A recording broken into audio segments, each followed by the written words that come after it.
Banner wars. ¡Sí se puede! ¡Sí se puede!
Nacido en estas tierras de los migrantes. Son 25 motivos y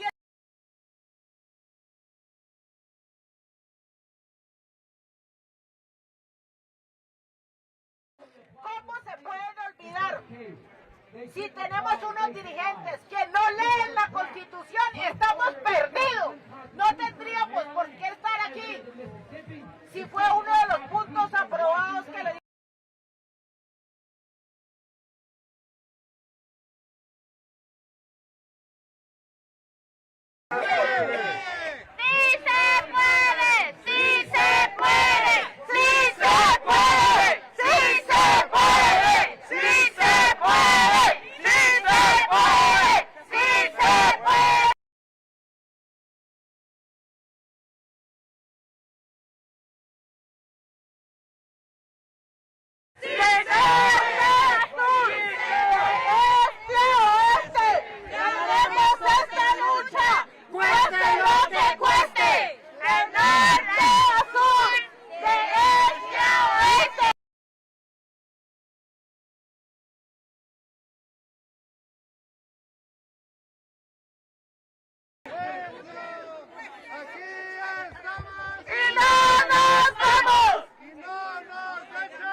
cualquier país reconoce a una persona que nazca en su territorio como nacional, como connacional, cualquier país del mundo.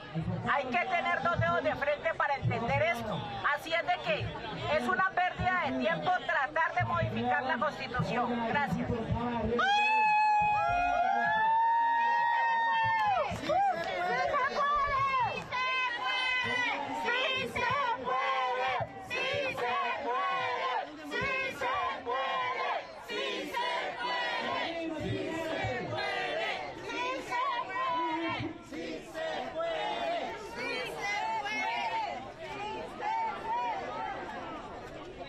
humanity.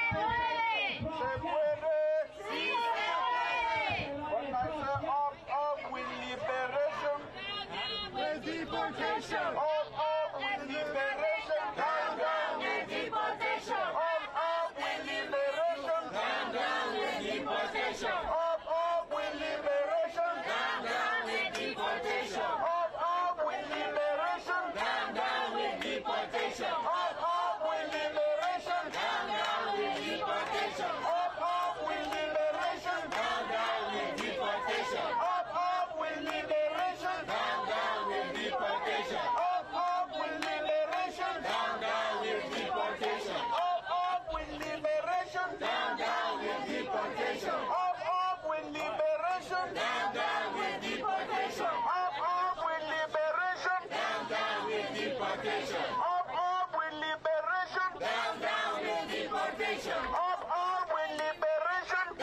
with deportation!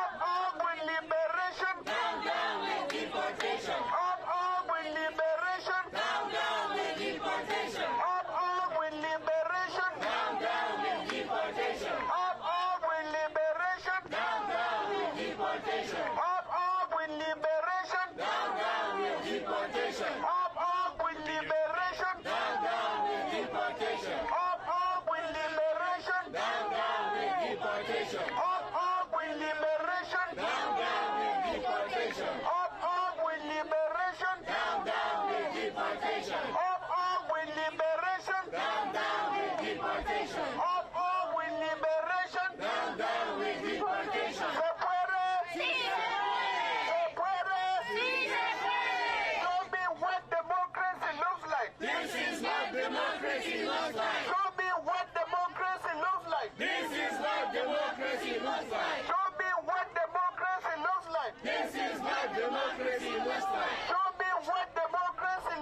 This is what democracy looks like. Show me what democracy looks like. This is what democracy looks like. Show me what democracy looks like. This is what democracy looks like. Show me what democracy looks like. This is what democracy looks like. Show me what democracy looks like. This is what democracy looks like. Show me what democracy looks like. This is what democracy looks like. Show me what community looks like. This is what community looks like. Show me what community looks like. This is what community looks like. Show me what democracy looks like. This is what democracy looks like. Show me what democracy looks like. This is what democracy looks like. Show me what community looks like. This is what community looks like. Se puede. Sí se puede. Se puede. Sí se puede. Hey, hey, ho, ho. Racist policies got to go. Hey, hey, ho, ho. Racist policies got to go. Hey, hey, ho, ho.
deportation. Up with liberation. Down, down with deportation. Up with liberation. Down, down with deportation. Up with liberation. Down, down with deportation. Up with liberation. Down, down with deportation. Up with liberation. Down, down with deportation. Up with liberation. Down, down with deportation. Up with liberation. Down, down with deportation. Up with liberation. Down, down with deportation. Up with liberation. Down, down with deportation. Up with liberation. Down, down with deportation. Up with liberation. Down, down with deportation. Up with liberation. Down, down with deportation. Up with liberation. Down, down with deportation. Up with liberation. Down, down with deportation. Up with liberation. Down, down with deportation. Up with liberation. Down, down with deportation. Up with liberation. Down, down with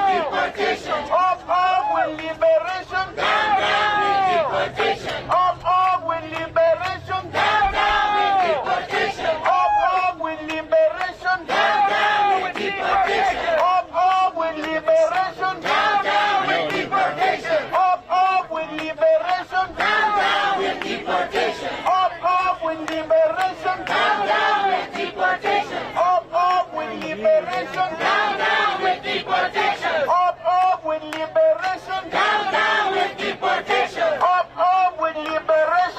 down with deportation. Up with liberation. Down, down with deportation.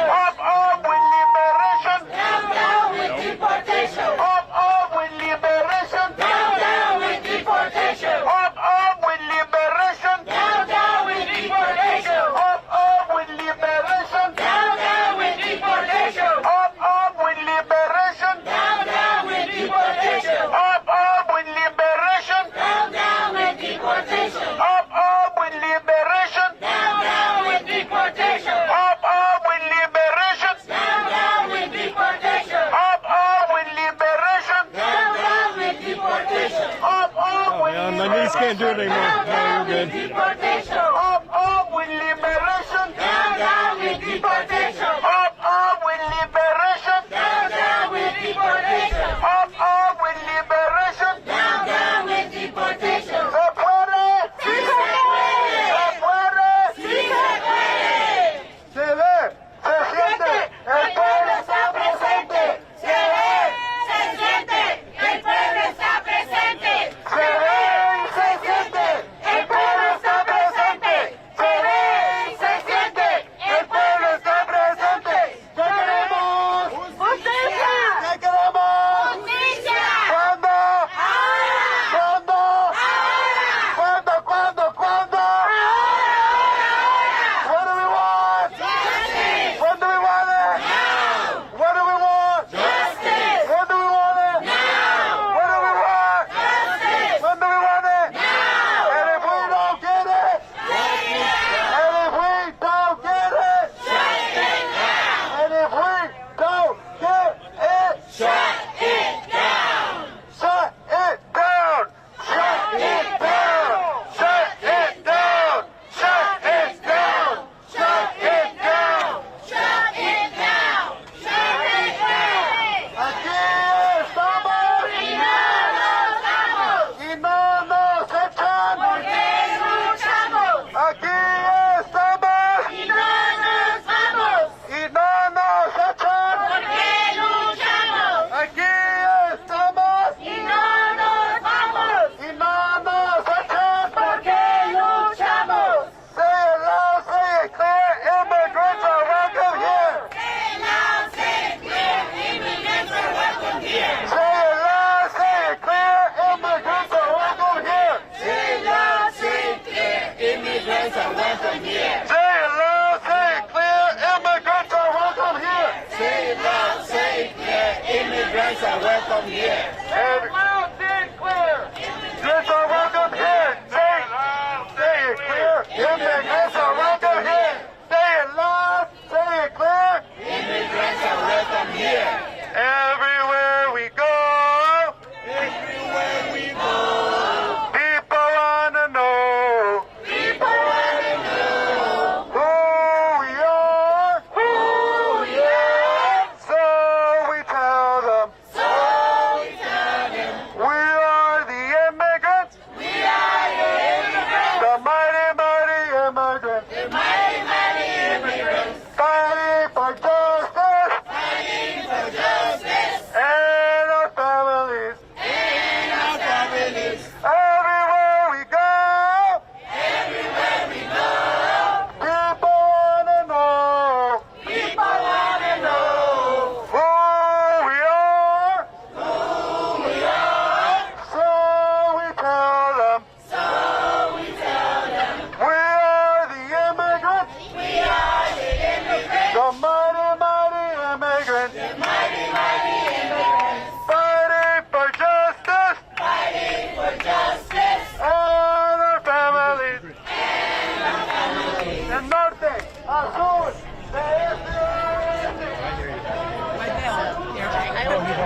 one of the protesters walked down the alley. Jim, I'm sorry.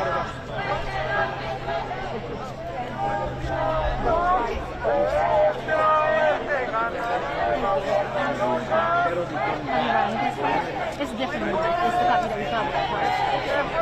Está aquí en Nueva York. Sí, sí. Sí, I mean, Gracias. yo soy de Nueva York. It's okay.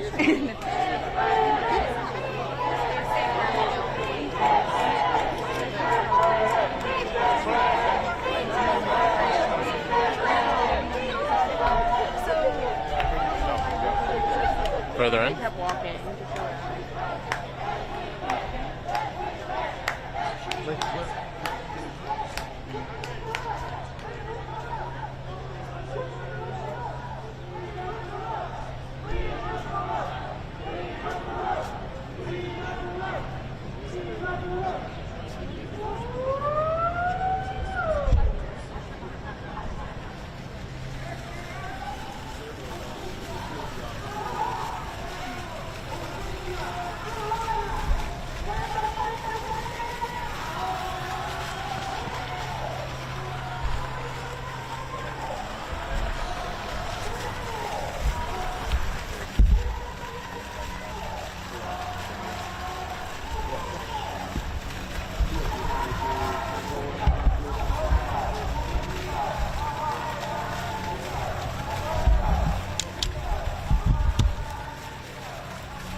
That's the guy I'm looking for.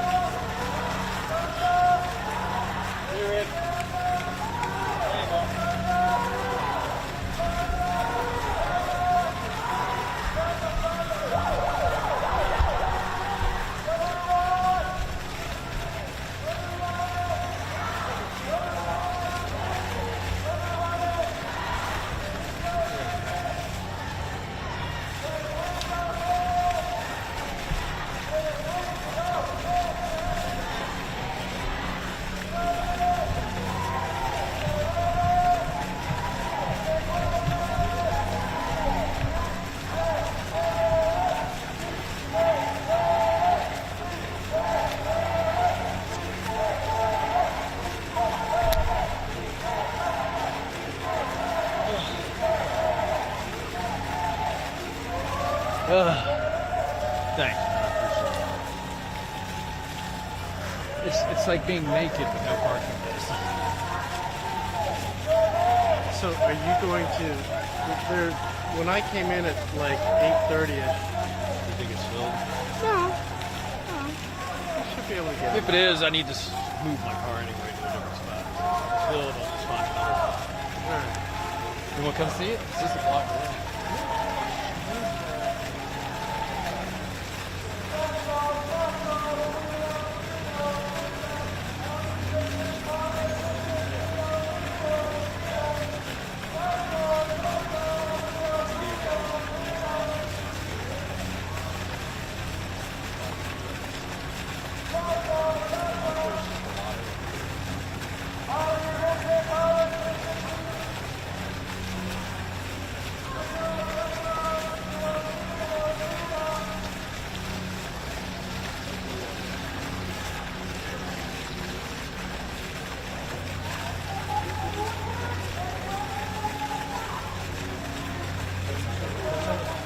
And principles of equity both prohibit federal courts from issuing universal injunctions. Do I have your argument correct? We argue both of those. And You argue independent both of bases, those? Yeah. If that's true, that means even the Supreme Court doesn't have that power. The Supreme Court would have the authority to issue binding precedent nationwide, but as But this we court, couldn't enforce it against universally, is your argument. if there was a decision that violated the precedent of the court, then the affected plaintiffs could get a separate judgment. And So that is what means this court, you're talking about the hundreds and thousands of people who weren't part of the judgment of the court. They would all have to file individual actions? Not necessarily. There are other, or a class action. a class action would be the way Isn't that, that makes no sense whatsoever. respectfully, we believe that. Well, what was the purpose of the Bill of Peace if not to settle a legal question finally? And if even the Supreme Court doesn't have that right and must invite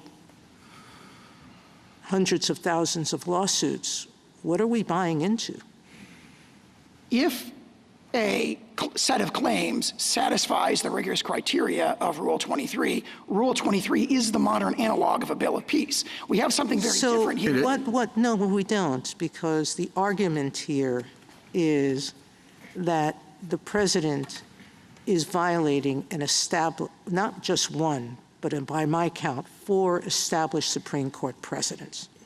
We have the one ARC case where we said fealty to a foreign sovereign doesn't defeat your entitlement, your parents' fealty to a foreign sovereign doesn't defeat your entitlement to citizenship as a child.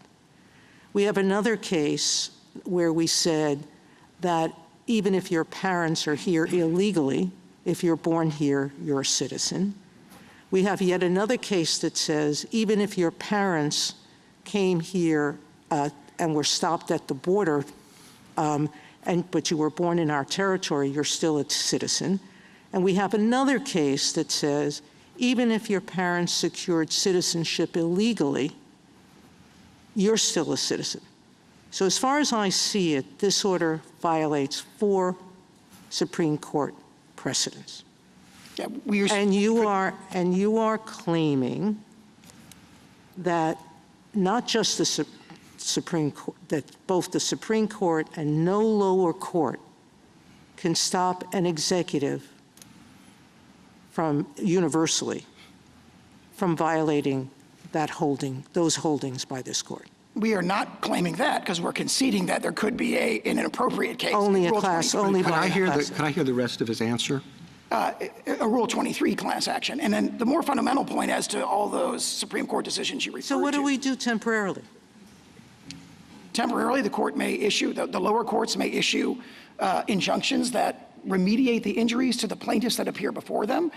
Lower courts in appropriate cases may certify class action. So when a new president orders that because there's so much gun violence going on in the country, and he comes in and he says, I have the right to take away the guns from everyone, then people, and he sends out the military to seize everyone's guns. We and the courts have to sit back and wait until every named plaintiff or every plaintiff whose gun is taken comes into court. In appropriate cases, courts have certified class actions on an emergency basis. We found at least 4 cases in recent years where that was done. But more fundamentally, we profoundly disagree with the characterization of the merits. This is now fully briefed in the Ninth Circuit in case number 25-807, where we describe how that characterization of the holding of Wong Kim Ark and the other decisions is profoundly incorrect. And you that still have Counsel, could I ask you about a different type of case that has broader impact than on the particular claimant? Like a claimant who's alleging that the districting in a particular case has resulted in racial discrimination against him or her based on how the district is drawn. Now, a judicial decision about that one plaintiff would implicate the redistricting throughout the whole case, throughout the whole state. How does your theory address that situation? That would be what you might call an indivisible remedy, where what the court is doing there by, for example, redrawing the district lines is, as this court said in Gill against Woodford, the only way to remediate the injury of voting in an unconstitutionally drawn district. That is similar to abatement of a public nuisance or, for example, in the school desegregation cases, where remediating the injury to the plaintiff before the court necessarily has collateral consequences to many others. Certain environmental cases might have a similar thing. For example, you stop the local plant from pouring water pollution into the water. That benefits the plaintiff. It happens to benefit a bunch of other people. Now, that's very different than what we have in these universal injunctions, where it is a divisible remedy. I mean, I point to the holding of the District of Massachusetts in this case, looking at the individual plaintiffs. That court said, well, obviously, I don't have to give a universal injunction to protect individuals other than the individual plaintiffs. They are given complete relief by an injunction that tells federal officials only to treat their children as citizens. Why? I guess the question is why does the law require that? I mean, I appreciate that a court could, in a divisible remedy kind of case, narrow in to the plaintiff, but you seem to be suggesting that Article 3 or Rule 23 or something requires that, and I guess I don't really understand it. If I may offer two responses to that. In the Article 3 context, that is the principle announced in Worth against Selden, announced in Gill against Whitford, and Lewis against Casey, where this court has said again and again, what we do in the Article 3 context is grant remedies that are tailored to remove the injury to the complaining plaintiff. Sometimes they have even very broad collateral consequences. But in the Article 3 context, what the court has not done, and every time it's focused on this in National Treasuries Union, Employees Union, in the Perkins. But I guess I don't see why then the divisible remedies or indivisible remedies is an argument. I mean, if Article 3 is suggesting that the court has to focus in on the plaintiff only, then it would seem to me that that would be the power requirement across the board. I thought Article 3 was really about limiting the court's power with respect to jurisdiction, that we say the court has to determine whether or not there's subject matter jurisdiction over the issue and whether or not there's personal jurisdiction over the defendant. And once you have those things, the court can evaluate the merits of the legal issue and issue, especially in equity, appropriate relief. Now, I appreciate that there are some prudential concerns that the court considers, but it seems to me that in many, many, many circumstances, we have not required the court to limit their relief to the particular plaintiff as a matter of constitutional Article 3 requirement. I disagree with that. I'd offer a response both first as to Article 3 and then as to the scope of equitable authority. In the Article 3 context, this court said in Worth against Selden, for example, that the Article 3 judicial power exists only to redress the injury to the complaining parties. Again, in Gill against Whitford and Lewis against Casey. All right, so let me give you a hypothetical. So suppose we have a manufacturing plant that unlawfully releases environmental toxins into the air, and we have a plaintiff who lives near the plant, brings a nuisance lawsuit and says they're being harmed by unlawful release. Your argument suggests that the judgment for the plaintiff has to narrow in on preventing, to the extent possible, preventing harm to the plaintiff. But it seems to me that that's not necessarily the case. You suggest with the Chief Justice in response to him that there can be incidental beneficiaries, that the court could say no more toxins if it's unlawful for the defendant to do that, correct? Yes, we do. So why, if your Article 3 principle is correct? Because again, the Article 3 principle is remedying the injury to the plaintiff, or a set of plaintiffs, could be many, who are before the court. Right. That has collateral consequences, Counsel, that could help. Let me ask you on that point, would one distinction be who's bound by the judgment? Like, I'm wondering whether if the plaintiff needs, you can only, I think Judge Strauss said in the Eighth Circuit when addressing this issue, you can't peel off part of a nuisance, so the whole thing has to be shut down. Could a neighbor sue affirmatively to hold the nuisance maker in contempt if he started to begin again the nuisance?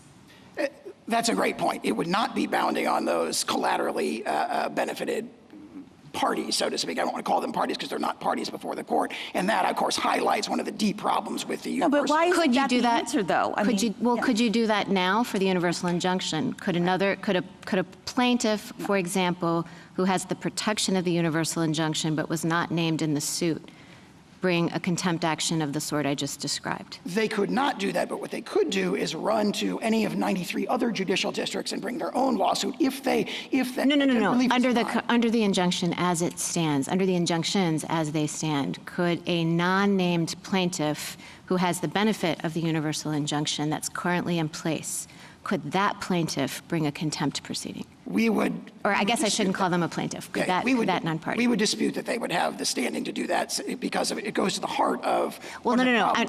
Let's see. Maybe I'm not being clear. Assume the universal injunction is good. Like, drop your argument right now. Oh, I see. Yeah. As they currently stand, could someone who is not named in the suit but a beneficiary bring a contempt proceeding? I think that is what the respondents would certainly contend. Do you concede that the plaintiffs could bring a Rule 23, like the individual plaintiffs? We would dispute. I mean, we'd have to address the Rule 23 issues, kind of all the criteria as they came up. But they could seek it. Okay, and then last question. And they have done that in Western District of Washington. It's just never been briefed because they just last question on this point. The states have a different kind of claim for financial harm, and they've pointed out that it would be very difficult to remedy that without some sort of broader relief. I know you contest their standing. I want you to assume that I think they have standing. Why wouldn't they be entitled to an injunction of the scope of the one that has currently been entered? I would say two reasons. First of all, it's not necessary to provide complete relief to the plaintiffs. What we offered, for example, in the District of Massachusetts in the First Circuit was an injunction that would enjoin the federal officials and order them to treat the people who would otherwise be covered by the executive order as eligible for the services that result in the pocketbook injuries to the states. And there's really no response to that. That is obviously would fully remediate their injuries and does not require the injunction to be applied in all other 50 states. One state comes in and says, well, people are going to move across state lines. Therefore, we've got 21 states in this case who don't want this relief. Sorry, you've got to impose it on everybody because it has to be offered to this one particular state. So that's one response. The other response is this notion that the states have to be provided a complete relief because of interstate travel and patchwork. I think that's very effectively responded to by Chief Judge Sutton's opinion in the Second Circuit, where he says, this is a problem. If we adopt this logic, it justifies a universal injunction in every single case, and that can't be the case. The Fifth Circuit's recent DACA decision comes to the same conclusion. What do you say, though, to the suggestion, General, that in this particular case, those patchwork problems for, frankly, the government, as well as for plaintiffs, justify broader relief? As to the government, again, Chief Judge Sutton addressed that directly as well when he said that's the federal government's problem. In other words, the federal government, for example, in the First Circuit, we offered that as a narrower scope of injunction, and the decision was, well, that would cause you too many administrative problems. And I think Chief Judge Sutton directly addresses that when he says that's a problem for the executive branch in the first instance. All right. Yeah. And then with respect to class certification, your friends on the other side point out that that takes time.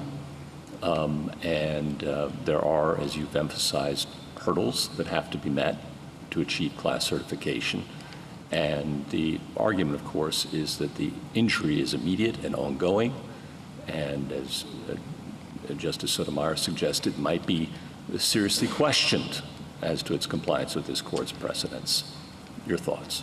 I would offer a couple of things in response to that. First of all, there are tools for the courts have tools to achieve sort of class-wide universal relief. I referred earlier that we found 4 recent district court decisions where class-wide relief was given a kind of an emergency basis. However, more fundamentally than that— And you agree that that's appropriate in certain cases? It may be appropriate. We do not concede that it's appropriate in this case, but it may be appropriate in other cases. Certainly it's an equitable tool that is consistent with, for example, the grant of equitable authority in the 1789 Judiciary Act, as this court interpreted in the Grupo Mexicano decision, and honestly a line of decisions going all the way back to the early 19th century. So there are tools to address emergency situations, but more fundamentally than that, it is a feature, not a bug, of Article 3 that courts grant relief to the people who sue in front of them. So the notion that relief has to be given to the whole world because others who have not taken the time to sue are not before the courts is something that results in all these problems. Last question. Do we need to reach the Article 3 question? I mean, wouldn't it be wise, even if you were to prevail, for the court to reserve that question rather than decide that Congress, for example, could never endow this court with that authority? That's exactly correct. The court does not have to rest on Article 3 because the court could say, and as we've argued, and as Justice Thomas' separate opinion in Trump against Hawaii says, the 1789 Judiciary Act, when it said suits in equity or what the federal courts can do, we had nothing like this in mind. And then I point to the language in Grupo Mexicano where the court said there what was at issue was a preliminary injunction that froze and likely insolvent debtors' assets so that the plaintiff could collect at the end of the case. And the court said that's a nuclear weapon in the law, and we're not that had no analog in 1789 in the practices of the Court of Chancery. And if that's a nuclear weapon, I don't know what this is, where repeatedly 40 times in this administration we're being enjoined against the entire world. I'm just going to ask you to put yourself in a different frame of mind. Hard to do. Assume something you won't want to assume. But the assumption that I want you to make is that on the merits, which of course you did not take to this court, on the merits you are wrong, that the EO is unlawful. And I want to ask you, if we assume that, how do we get to that result on your view of the rules? It is very difficult for me to attempt the hypothetical, but I will. You know, I think that that's the important question in this case. Let's just assume you're dead wrong. How do we get to that result? Does every single person that is affected by this EO have to bring their own suit? Are there alternatives? How long does it take? How do we get to the result that there is a single rule of citizenship that is the rule that we've historically applied rather than the rule that the EO would have us do? Rule 23 would be one natural path, assuming that a class could be certified, which we might dispute in this particular case. Well, you might dispute it, and you know, I mean, I think the question is there a class that's just all children of people who have entered illegally? You know, is that an appropriate class? Can the same thing be done under Rule 23? Or are you going to tell me that, no, Rule 23 has lots of requirements, and you'll never be able to certify a class like that?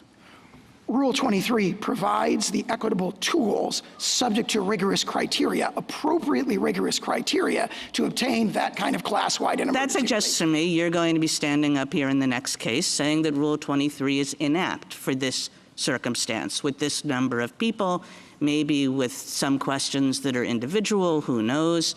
So let's put Rule 23 aside, because I got to tell you that does not fill me with great confidence. How else are we going to get to the right result here, which is on my assumption that the EO is illegal? That would be a profoundly wrong result, but I think what I would offer is that, very similar to Labrador against Poe, what the court should be engaging here is a balancing of the equitable factors as to the scope of remedial relief, not as to the underlying merits. And our contention that this exceeds the traditional scope of equity that's reflected in the 1789 Judiciary Act, we're overwhelmingly likely to succeed on those merits for all the reasons that are stated in our briefs. I mean, that's a lot of words, and I don't have an answer for if one thinks, and you know, look, there are all kinds of abuses of nationwide injunctions. But I think that the question that this case presents is that if one thinks that it's quite clear that the EO is illegal, how does one get to that result, in what time frame, on your set of rules, without the possibility of a nationwide injunction? On this case and on many similar cases, the appropriate way to do it is for there to be multiple lower courts considering it, the appropriate percolation that goes to the lower courts, and then ultimately this court decides the merits in a nationwide binding precedent. You have a complete inversion of that through the nationwide injunctions where the district So, General courts Sauer, are you really going to answer Justice Kagan by saying there's no way to do this expeditiously? Well, I'll refer to my former answers. Rule 23 provides the tools to do so, multiple injunctions. But you resisted Justice Kagan when she said, could the individual plaintiffs form a class? That has never been briefed in the court below. I do not concede that we wouldn't oppose class certification in this particular case. There may be arguments that this case is or is not appropriate for class certification. And if there were a class appropriate for class certification, you concede that that could resolve the question quickly? Yes, absolutely. You concede it could resolve the question quickly through precedent? Yes, absolutely. It could do so. I mean, we obviously dispute the... So just on that point... And if the court... Sorry to interrupt. Go ahead, please. All right, I got a quick one. Well, I'm just going to say just on that point. So, you know, let's say that we're an individual person even. Let's say it wasn't a class. And goes up and gets a ruling from the Second Circuit that the EO is illegal. Does the government commit to not applying its EO in the entire Second Circuit? Or does it say, no, we can continue to apply the rule as to everybody else in the Second Circuit? I can't say as to this individual case. Generally, our practice is to respect circuit precedent within the circuit, but there are exceptions to that. Yes, that is generally your practice, and I'm asking whether it would be your practice in this case. I can't answer because it would depend on what the lower court decision said. So there are circumstances, as I was suggesting, where we think that we want to continue to litigate that in other district courts in the same circuit as well. Yeah, as so other that circuits. means it's not even the normal time it takes for everything to get up, you know, through the circuit courts and to the Supreme Court. Because even in those circuits that say that the EO is illegal, you're going to be saying, no, you know, we only commit to saying it's illegal to this one guy who brought the suit. Article 3 and the court's traditional equitable practices provide a range of tools to address that, including a potentially nationwide class action. A nationwide class action, which you say you're going to oppose when that gets challenged. We are likely to oppose when on that the merits. Put up, you know, proposed. Yes, and if it does not meet the rigorous criteria of class certification, the court should not enter that injunctive relief. That's do you think, like, feature, not a bug. How about you're not willing to commit to abiding by the Second Circuit's precedent in my. Suppose that there's a single person who brings a suit, and it gets all the way up to us after 3 or 4 or 5 years. And we say, you know, we really do agree with those 4 precedents that Justice Sotomayor started with, and your EO is illegal. Is that only going to bind the one guy who brought this suit? No, that would be a nationwide precedent that the government would respect. So finally, once it gets to us after 4 years, you're going to respect that? Yes, and in addition, we may well respect circuit-wide precedent. The Second Circuit, it just is. And for 4 years, there are going to be like an untold number of people who, according to all the law that this court has ever made, ought to be citizens who are not being treated as such. And in the meantime, any of those plaintiffs could have come forward and sought, you know, preliminary injunctive relief, and they could do so on a class-wide basis. There are tools to address this, but the universal injunction, which is issued here 3 days after the executive order was issued, is not one of those tools. Thank you, counsel. 3 years, 4 years, we've been able to move much more expeditiously. I think we did the TikTok case in a month. Presuming, I gather an important part of your answer is that people can litigate differently, and one will go to Massachusetts, the other one will go to Houston, and you'll get conflicting decisions fairly quickly. And is there any reason why this court, and I gather that's your safety net, is that at the end of the day, however long the day is, this court can issue a decision and it will bind everything else. Is there any reason in this particular litigation that we would be unable to act expeditiously? Absolutely not, Mr. Chief Justice. Okay, thank you. Justice Thomas? General, when were the first universal injunctions used? We believe that the best reading of that is what you said in Trump against Hawaii, which is that Wirtz in 1963 was really the first universal injunction. There's a dispute about Perkins against Lucas Oil going back to 1940. And of course, we point to the court's opinion that reversed that universal injunction issued by the D.C. Circuit and said it's profoundly wrong.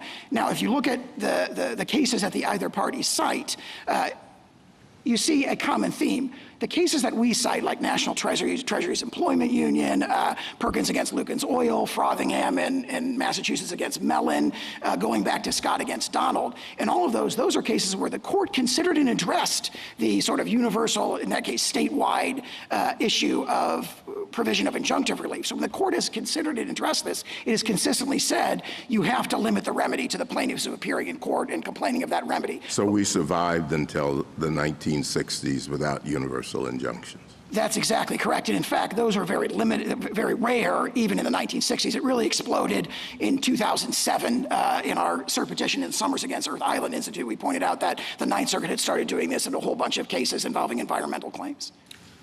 Justice Alito? You began by outlining what you see as the practical problems that have been created by universal injunctions. If we were to hold that the states have standing, and if it is possible for a plaintiff to get emergency certification of a class, would we, suppose we agreed with you on universal injunctions, but allowed those other two avenues, would the practical problem be rectified to any substantial degree? Certainly, if there were an injunction that extended to, all of the litigating states, that would cover a very substantial portion of the country, and also an emergency sort of class certification decision might also grant very broad relief. So the answer is that the practical problem would not be solved. And if that's the case, what is the point of this argument about universal injunctions? I think the point is that universal injunctions exceed traditional principles of Article 3, and they exceed the traditional equitable authority. And that's what yields all these sort of pathologies, so to speak, of the current practice of issuing them very, very easily. Thank you. Justice Sotomayor?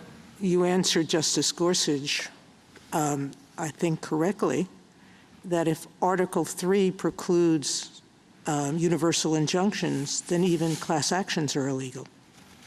That's what you're arguing, isn't it? I disagree with that profoundly. How could it, if Article 3 and only prohibits injunctions that affect non-members or non-plaintiffs, how could Congress give a remedy like a class action? In an article, or in a Rule 23 class, every represented member of the class has standing by hypothesis. So every single one of them has an Article 3 injury, and Rule 23 again. So that would be the only method. It would be very similar to the Bill of Peace, where all those parties, even their present in representative capacity, are bound. We can act quickly. If we are worried about those thousands of children who are going to be born without citizenship papers that could render them stateless in some places because some of their parents' homes don't recognize children of their nationals unless those children are born in their countries. They're not going to be receiving federal benefits because that's the claim of the plaintiffs here, that of the state plaintiffs, that they're not going to be able to provide services to those children. Shouldn't we grant cert before judgment on that issue? If we're afraid that this is, or even have a thought that this is unlawful executive action, that it is Congress who decides citizenship, not the executive, if we believe, some of us were to believe that, why should we permit those countless others to be subject to what we think is an unlawful executive action? As unlawful as an executive taking the guns away from every citizen. Cert before judgment would be another tool, but through which this court could act expeditiously. This is the kind of case where the equities would call for that. And why wouldn't it? It's a pure legal question. What does the Constitution mean with respect to citizenship? There are no individual facts that would alter our conclusion. If we can't do it by a universal injunction, because you say Article 3 doesn't permit that, Article 3 wouldn't permit us to give a universal injunction, even if we rule. Why don't we grant cert before judgment, so that all of these parents would have a firm Supreme Court decision that they can take where? Because you're saying nobody can grant a universal injunction. No party has asked for that in this case, and I think one reason is that would deny the court of the benefit of percolation in multiple lower courts of a novel and sensitive and important constitutional question. We have novel courts who've percolated this issue and said, you're violating precedent. not only precedent, but the plain meaning of the 14th of the Constitution. Respectfully, I think what we have are lower courts making snap judgments on the merits that ignore the fundamental principle of the 14th Amendment, that it was about giving citizenship to the children of slaves, not to the children of illegal immigrants who really were not even a very discrete class at that time. And that's the sort of argument that deserves percolation. There were some people in Congress who argued against the 13th Amendment just because of that. Some people who argued against passing the amendment just because of that, because it would give citizenship to gypsies. I think the relevant history of the 14th Amendment is the statements of Senator Trumbull, who emphasized that domicile was the key criteria, and he said that in a letter to Andrew Jackson. We've cited in our Ninth Circuit briefing a host of decisions that back that up. It got rejected repeatedly. We can go into the history of citizenship, but I still go back to my question. You claim that there is absolutely no constitutional way to stop, put this aside, to stop a president from an unconstitutional act, a clearly, indisputably unconstitutional act, taking every gun from every citizen. We couldn't stop that. I disagree with that for the reasons I've said, including the equitable tools. No, because you said to us we'd have to wait until there was a final judgment. You're not sure you would respect the judgment of every circuit. You're not sure that you would respect even a final judgment of the Supreme Court, because it only binds the parties before it. And if there's no class action, that only binds the parties before the court.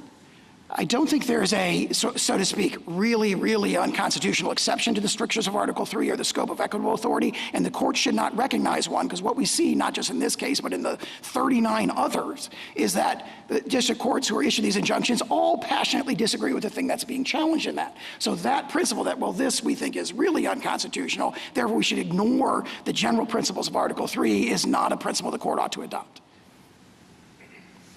Justice Kagan?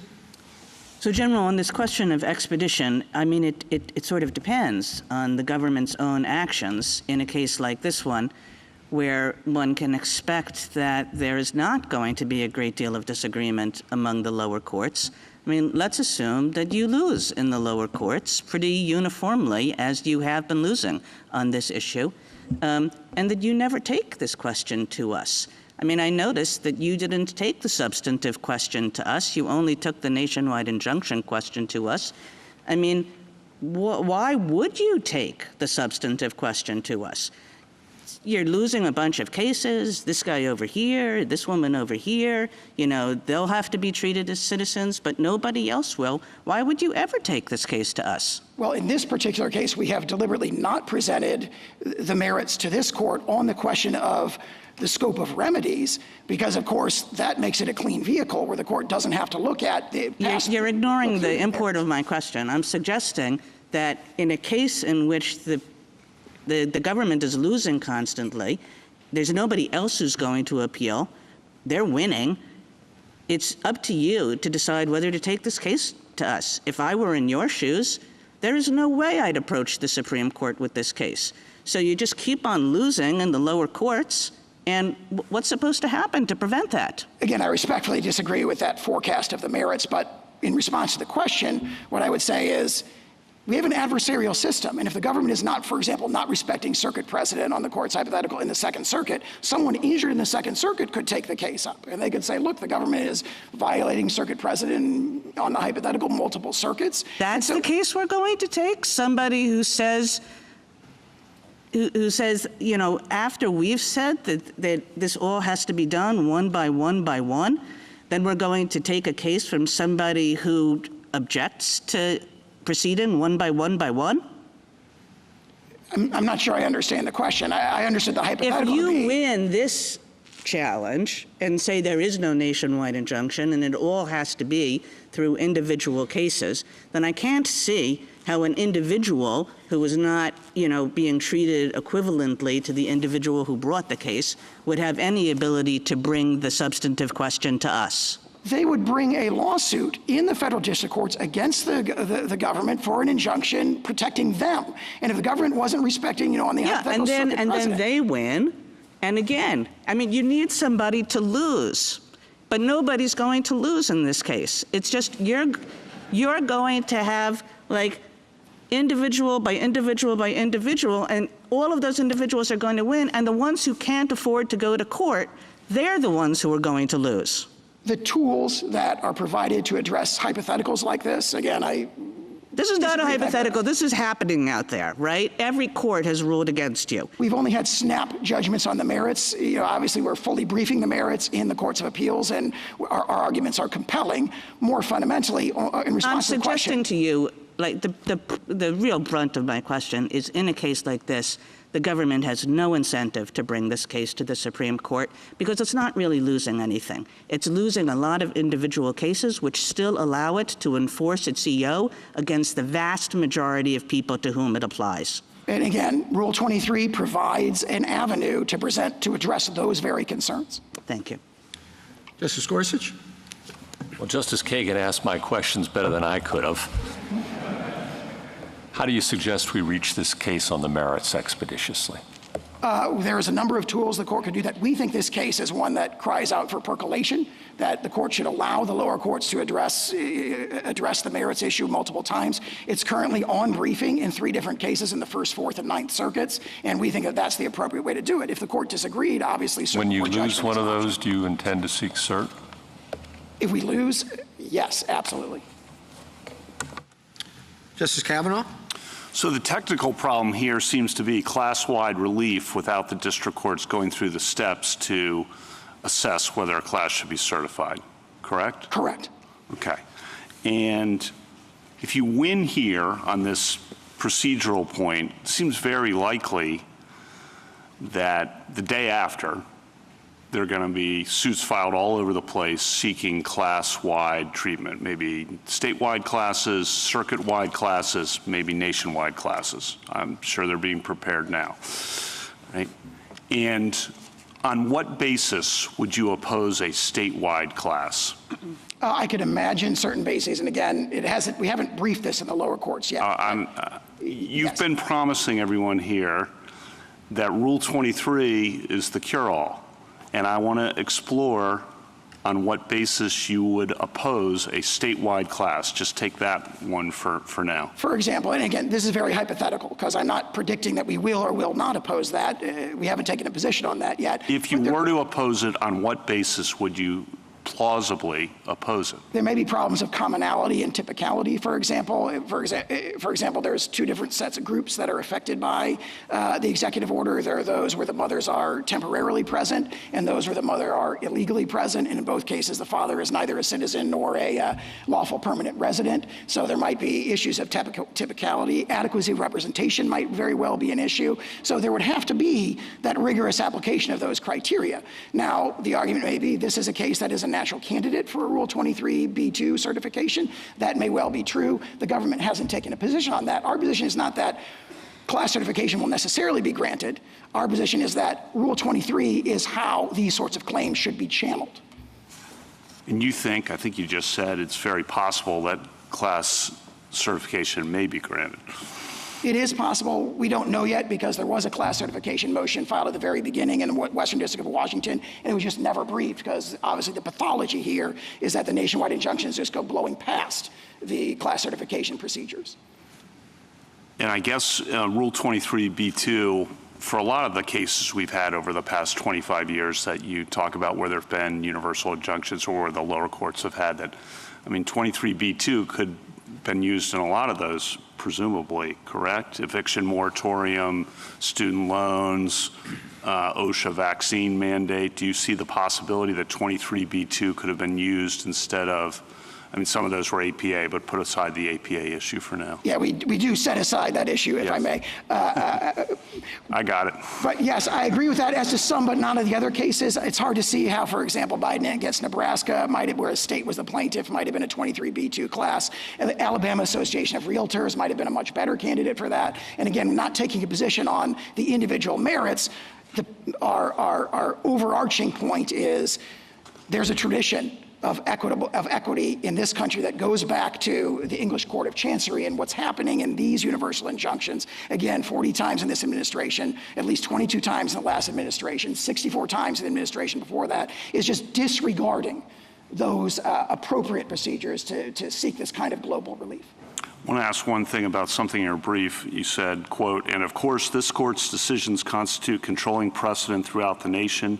If this court were to hold a challenged statute or policy unconstitutional, the government could not successfully enforce it against anyone, party or not, in light of stare decisis, end quote.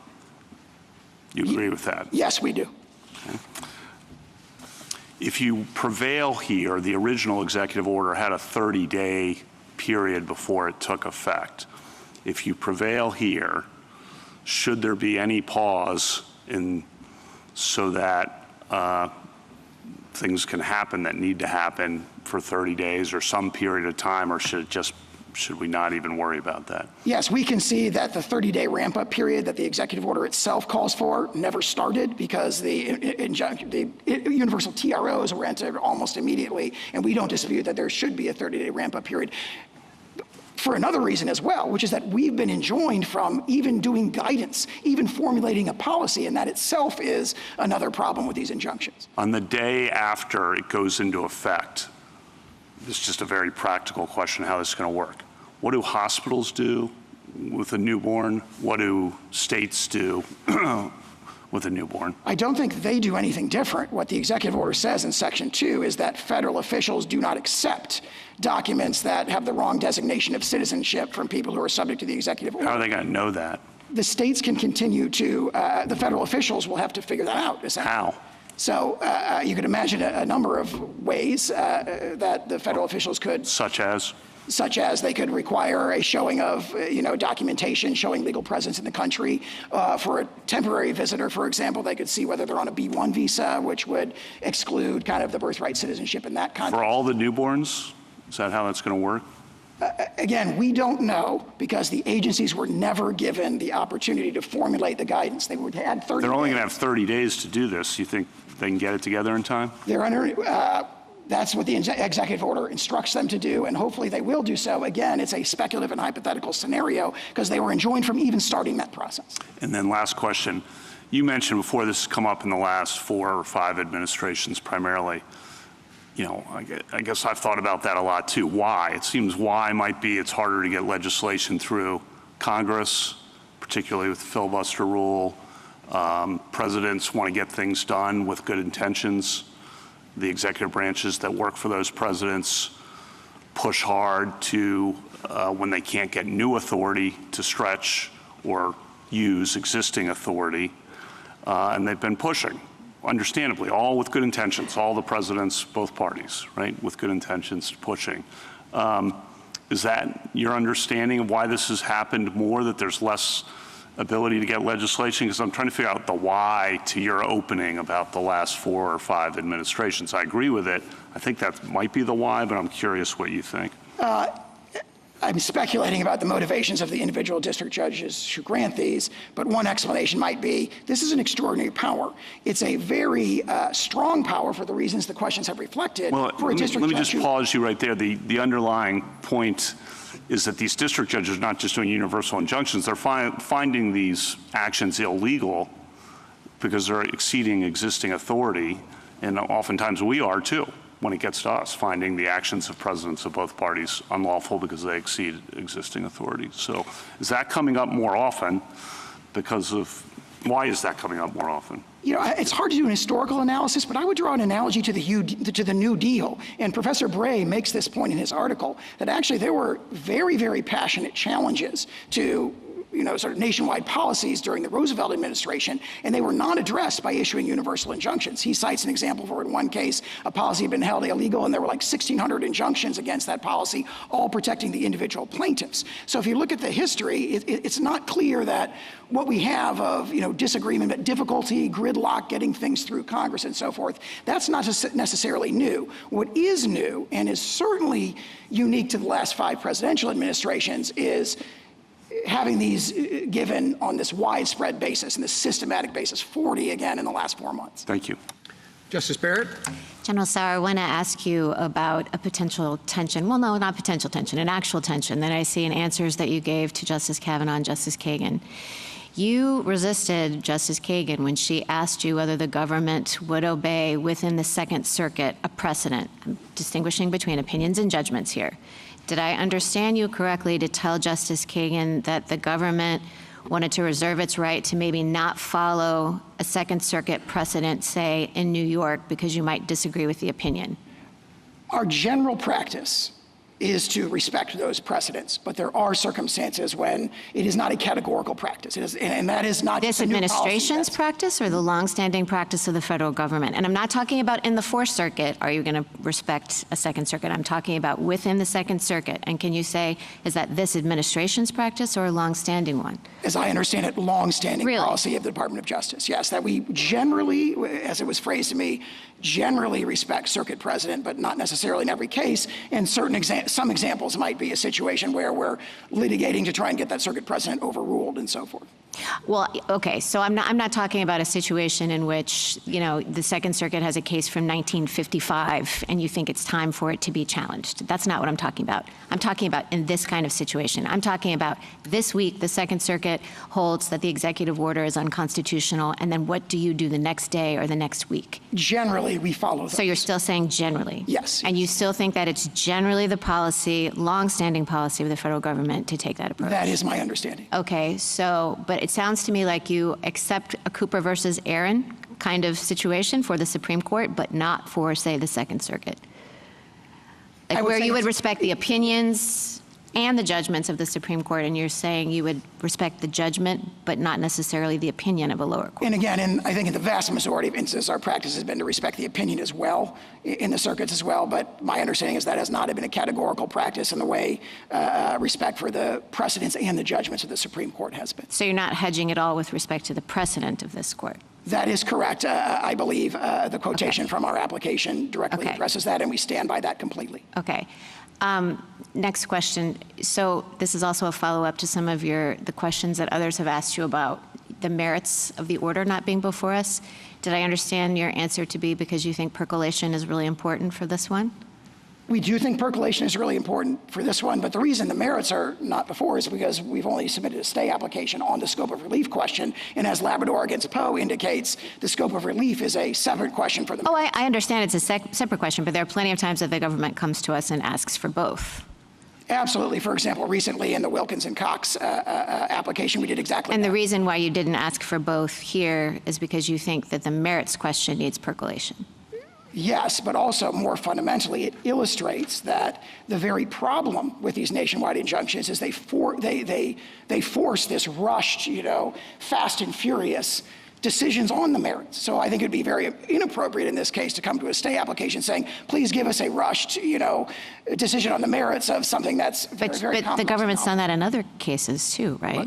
Those cases would be different. In this case, the example I gave earlier, we think it's very clear cut on the merits. This one is, we concede a novel and sensitive So this one question. isn't clear cut on the merits? This one, in this case, we want the court to address the remedial issue. If we offer the merit first, that's a vehicle problem because the court has, in many cases, just addressed the merits and not the remedial issue. And it's imperative from the federal government's perspective that the remedial question be addressed. Okay, so last question is about why that is. Justice Alito asked you, well, what's the point of this? If the same thing could happen, which is effectively the EO being enjoined everywhere via class action or because it's necessary to provide complete relief, say, to the states, is there any difference in your view between, say, a class is certified of all individual plaintiffs and they win, and the executive order class-wide, there's a judgment saying that it can't be enforced? Do you want to say, follow up, is there any practical distinction you see? Why does the government care? Is it just the rigors of the certification process, or is it something more? The rigors of the certification process. Keep in mind that in many of these cases, we successfully oppose class action. Let's assume I think you can't successfully oppose it here for individual plaintiffs. Well, I mean, that opportunity to have our day in court on that is very, very important. I understand, but let's assume, go with my assumption. Assuming that we were to lose in assume the class is certified. Is there any benefit? If a class is certified, and let's say, you were pointing out that the executive order targets two different kinds of people. Let's assume that it's commonality because, they only target one portion of the order, right? In that circumstance, does the government get anything different? This is back to Justice Alito's question about what's it to you? What's the practical difference to you? Do you want to say anything about whether there's a practical difference between a universal injunction and a loss in the class? Absolutely. Okay. Among many others, the represented class members are bound in the class action context. And that means that if they lose, they're bound by that as well. So they're taking a grave risk, so to speak, by proceeding through a class action. And it has this symmetry where the government is bound if we lose, they are bound if we don't lose. And that's a very, very important distinction. And you would respect that judgment? If it were, yes, if it were a judgment. Now we may try to litigate in other contexts to try and get a different judgment from a different district court, but we would be bound by that judgment, as would they. And that's the crucial point. Okay. Justice Jackson? So as far as I can tell, your bottom line seems to be that what you call universal injunctions give relief to non-parties without going through the necessary steps, which you identify in Rule 23. Do I have that right? I mean, is that sort of like boiled to bare essence what you're saying? I would say there's a lot more to it, but that's one very important point. That's a key point that I want to focus in on for a moment. I guess I don't understand why you are saying that these kinds of injunctions are giving relief to non-parties. First of all, I think they can be also easily characterized as focusing only on the defendant pursuant to the court's jurisdiction, personal jurisdiction over this person relative to the subject matter jurisdiction that the court has, and the relief is telling the defendant, stop doing this thing that the court has found to be unlawful. So rather than characterizing it as a quote-unquote universal injunction, I think one could easily see that this is just about the extent to which the court can constrain a defendant over whom it has personal jurisdiction. Can it do so completely or just partially with respect to, just say stop with respect to this plaintiff? Am I I don't understand where this idea of universal injunctions comes from in this context. I think the relevant distinction is an order. That order is, in this case, the government defendant to cease allegedly unlawful activity as to the parties who have come into court and sued, and one that says to the government defendant, cease the allegedly lawful activity against everyone in the entire world. No, just cease it. Just stop. This thing, this executive order, I mean, we do this in the APA context all the time, right? The statute says you hold that you set aside the conduct, right? That it's unlawful. And we don't really parse it out and say, okay, but it's unlawful only as it applies to the plaintiff or not. So it's a very common concept for the court to enjoin a defendant from doing particular unlawful behavior. And what you're now asking us to do is to require that the court have an additional limitation in its order that says you only have to stop doing this with respect to the plaintiff. And that's the part that I don't understand. I guess, from what I can read from your papers and what you've said here, that limitation you say comes from this principle that if you don't do that, you would be somehow giving relief to non-parties. But I wonder if that's right. I mean, it seems to me that the relief is the judgment that you provide to the plaintiff that says, stop doing this conduct. And you give it only to the plaintiff. That's where the limitation comes. The plaintiff is the only person who can go to court after you violate this order and enforce it. Other people are incidental beneficiaries of a court ordering you to follow the law. I mean, that's like everyone in the world. When the court says, follow the law, anybody who would have been hurt by your not following the law benefits.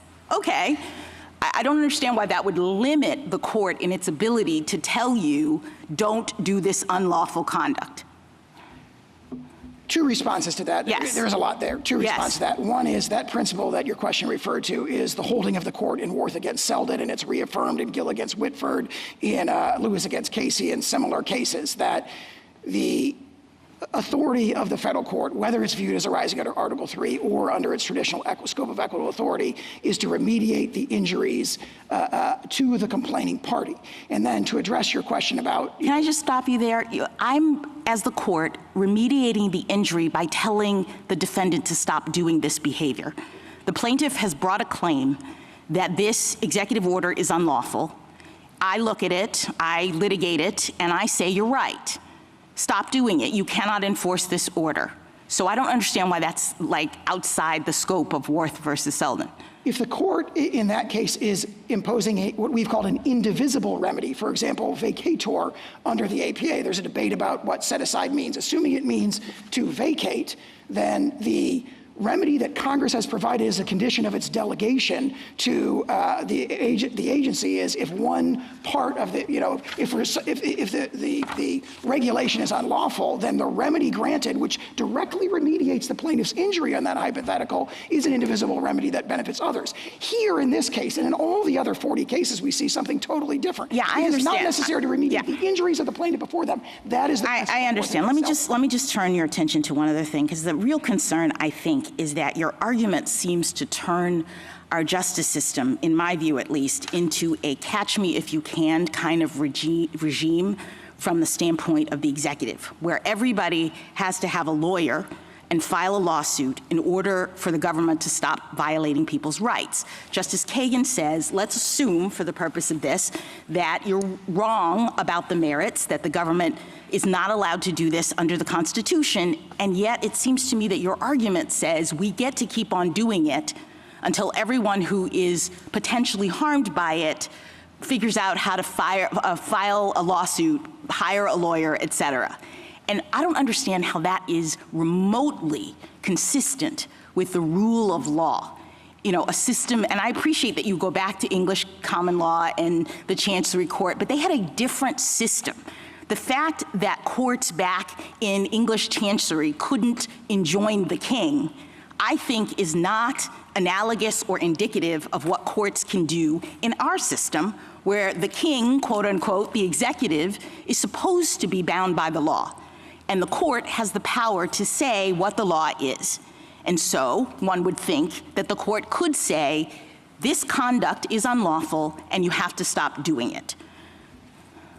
I think the catch-me-if-you-can problem operates in the opposite direction, where we have the government racing from jurisdiction to jurisdiction, having to sort of clear the table in order to implement a new policy. A great example of this is in the Schilling litigation, where the military had a military readiness policy. It was universally enjoined by the DDC. It went up to the DC Circuit. The DC Circuit stayed that injunction to allow that policy to go into effect, and then 1 hour later, a district court on the other side of the country universally— Can I just ask you one final thing, because this relates to also something that Justice Kagan said.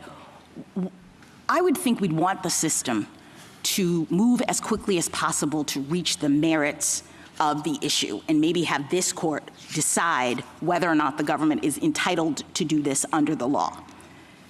Wouldn't having universal injunctions actually facilitate that? It seems to me that when the government is completely enjoined from doing the thing it wants to do, it moves quickly to appeal that, to get it to the Supreme Court, and that's actually what we would want. What I worry about is similar to what Justice Kagan points out, is that if the government is saying no lower court can completely enjoin it, it actually means that the government just keeps on doing the purportedly unlawful thing, and it delays the ability for this court to reach the underlying issue. Percolation of novel, sensitive constitutional issues is a merit of our system. It is not a bad feature of the system. Thank you. Thank you, counsel. Mr. Feigenbaum. Mr. Chief Justice, and may it please the court. This court should deny the emergency application because this injunction was properly designed to ensure that the states would get relief for our own Article 3 injuries, as we suffer significant pocketbook and sovereign harms from implementation of this executive order, including from the application of this EO to the 6,000 babies born to New Jersey parents out of state every year. The U.S. prefers alternative approaches for granting that relief, alternatives it never raised in the district court below. but its approach would require citizenship to vary based on the state in which you're born, or even turn on or off when someone crosses state lines, raising serious and unanswered administrability questions, not just for the federal government, but also for the states. And it would offend the text and history of the Citizenship Clause itself. Since the 14th Amendment, our country has never allowed American citizenship to vary based on the state in which someone resides, because the post-Civil War nation wrote into our Constitution that citizens of the United States and of the states would be one and the same without variation across state lines. The U.S. has claimed that Article 3 establishes a bright-line rule barring such injunctions no matter the circumstance, even where the states do need it to meet their own harms, finds no support in this court's cases or in the history of equity. Its argument that a single district court cannot decide birthright citizenship or that we need more percolation on that question for the nation overlooks that this court already settled this exact constitutional question 127 years ago, and that this EO is contrary to over a century of executive practice. Finally, the U.S.'s objection that nationwide PIs have simply become too common in the last few months, a complaint about other injunctions sought by other parties, cannot undermine the extraordinary bases for this one. The states, who regularly come before this court as plaintiff and defendant alike, agree that nationwide relief can be reserved for narrow circumstances, but it was needed here. I welcome this court's questions. Putting the merits aside, what do you think is the origin of, or at least the pedigree of universal injunctions, particularly the Bill of Peace, if you would discuss that? Absolutely, Your Honor. So there's two categories of these broad injunctions. So first, although we use the term nationwide injunction, if the nationwide injunction is actually about meeting our harm and the alternatives are not legally or practically workable, then it isn't even a universal injunction, as I know this court's separate writings has used the term, because it's about meeting our own Article 3 injury, which is our basic submission about this case. But we do agree that there's some space for universal relief. We trace it back through the history from the Bill of Peace, through Equity Rule 48, which specifically clarified that in the American equitable tradition, it was not always the case that universal relief would bind the non-parties, even as it might benefit the non-parties, continuing on to the tax collection injunctions in the 19th century, and then continuing on as recently as this court's order in AARP. So I do think they've always been in narrow circumstances. They've never been the reflexive or norm of how relief should be granted in this country, but they have been available. I don't think I need that for my case, but I do think they're available in narrow circumstances. You say they should be available only in narrow circumstances. Why is that?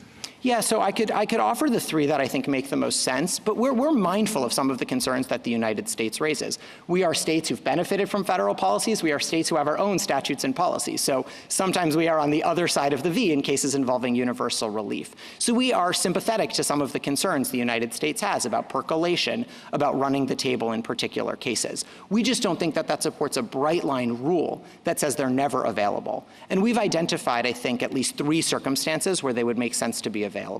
The first would be in cases where the alternative ways of remedying the harm for the parties are not practically or legally workable. That's this case, and I'll return to that in a second. The second would be congressional authorization. So I took my friend on the other side to try to set aside vacatur, but I do think their Article 3 objections would raise serious questions for remedies like vacatur, for remedies like the Hobbs Act, even the Hobbs Act, which could set a nationwide PI after a multi-circuit lottery, might ultimately have problems under their view of Article 3.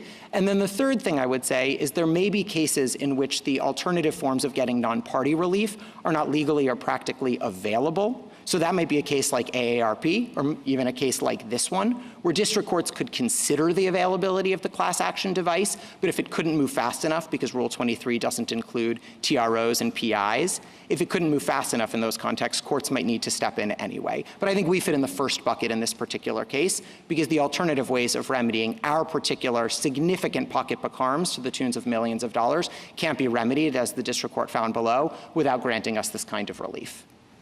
Well, I mean, you could benefit through percolation and a decision from this court with reasonable expedition. So I have no objections to reasonable expedition. We would have no objection to this court even setting supplemental briefing on the merits and hearing the merits directly. I'm happy to talk about the ways in which I think the merits do bear on this emergency application. But more fundamentally to your question, Mr. Chief Justice, I would just note that I don't think the alternatives actually fully remedy our injuries in a couple of different respects. So I heard my friend on the other side to specifically say today that maybe there can be an instruction to the federal government that at least when you're dealing with the plaintiff states, you treat these individuals kind of as though they're citizens, even if they're not really citizens. And that doesn't work, not just for the federal government. I agree, Justice Gorsuch, it may well be that the federal government can decide when to take its own medicine, but I'm talking about administrability burdens on the states, and I'm talking about administrability burdens on third parties as well. Can I ask you a question about that, counsel? Your three buckets are very thoughtful. The first one seems to me kind of consistent with traditional equity, which is if it's required, if you've got to remedy the plaintiff's harm. That's your point there, and you're saying we fall in that bucket. I get that argument. The second bucket is possibly Article 3, okay, that Congress could authorize, and maybe has authorized circumstances. But that doesn't answer the equity point. So we come to bucket 3. And I'm struggling to understand what the rule is there. You seem to suggest, well, if it's really important and if you have to act expeditiously, then go ahead. But I think every district court who enters one of these thinks that's what they're doing. So what's the constraint there? If you share the government's concerns about the rise of these things in the last few decades, what teeth does any of that have? So I do feel like something of an amicus to this question because nothing in my injunction rises or falls on this third bucket. So I'm happy to answer questions. I need all the amici I can get. Fair enough, Your Honor. So I would say two things about that. The first is it does require reading the history in a way more like I do, which does not create a single bright line rule that this is never available. Obviously, if someone reads the history as saying it's impossible. I'm spotting you that for the purposes of my question. Great. I'm not granting I thought you might not, Justice Gorsuch. But I'm spotting it to you, and I'm just saying, well, okay, what would that look like, and how would that be any different from what we have experienced over the last few decades? So this is a way in which my first bucket and my third bucket are actually going to relate for a moment. So I think this is no. It's helpful, I promise. Don't get to squiggle out into the first bucket, okay? We're in the third bucket. I'll answer for the third bucket, which is I think it requires having district courts consider the availability of the alternative and explaining why it's not workable in the case. I think we've told them to do that, and gosh, how many times do we have to tell them to do that? And I think, and in fairness to them, that's they think they have. So let's, again, would any case over the last 30 years come out differently under your view of the rule in the third bucket than has? Yeah, so there's a couple of examples where we don't think universal relief was appropriate. I'm most familiar with the state litigation, so most of my examples will probably come from there. But I heard my friend on the other side mention the DACA litigation, where Texas sought the termination of DACA, and ultimately the Fifth Circuit terminated DACA specific to Texas alone. And we thought that decision was exactly right because of the nature of the harms in that case meant that Texas could get full relief for its harms. Well, now we're back to the first bucket. We're just satisfying I take the point. I'm so sorry. You see what I'm saying? I take the point, yes. I get that we're going to always revert back to the first bucket, but that means the third bucket's empty.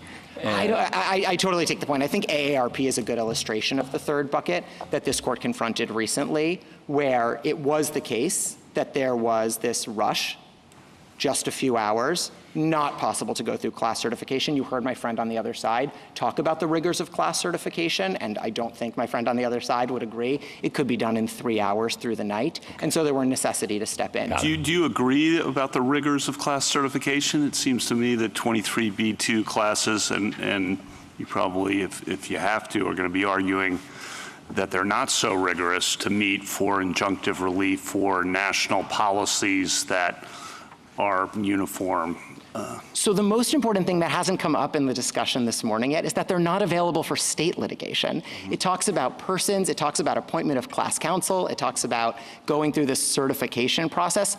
States, I mean, this court's precedents are really clear about parents patriae lawsuits. States can't represent those individuals in class actions, nor would we try to. They can't represent us, and you don't have classes of states. So the whole framework doesn't apply to state litigation. So I understood how it might come up as an alternative for some other cases you might see in the future, but for the injunction you have in front of you from the states, the whole class device doesn't even work as an alternative. So I don't see how it can be the answer for us. But why should you care if the class device doesn't work as an alternative if you have bucket one? Like you don't really need the class device. I think what you're saying is, will it be frustrating for states not to have the class device when the individuals have it? But I don't see why that's true if giving you complete relief in bucket one solves your problems. So I should be very clear, and I'm sorry for the confusion on this. This goes back to my colleague who's with Justice Gorsuch. When states are seeking the relief, states are seeking it in bucket one and bucket two.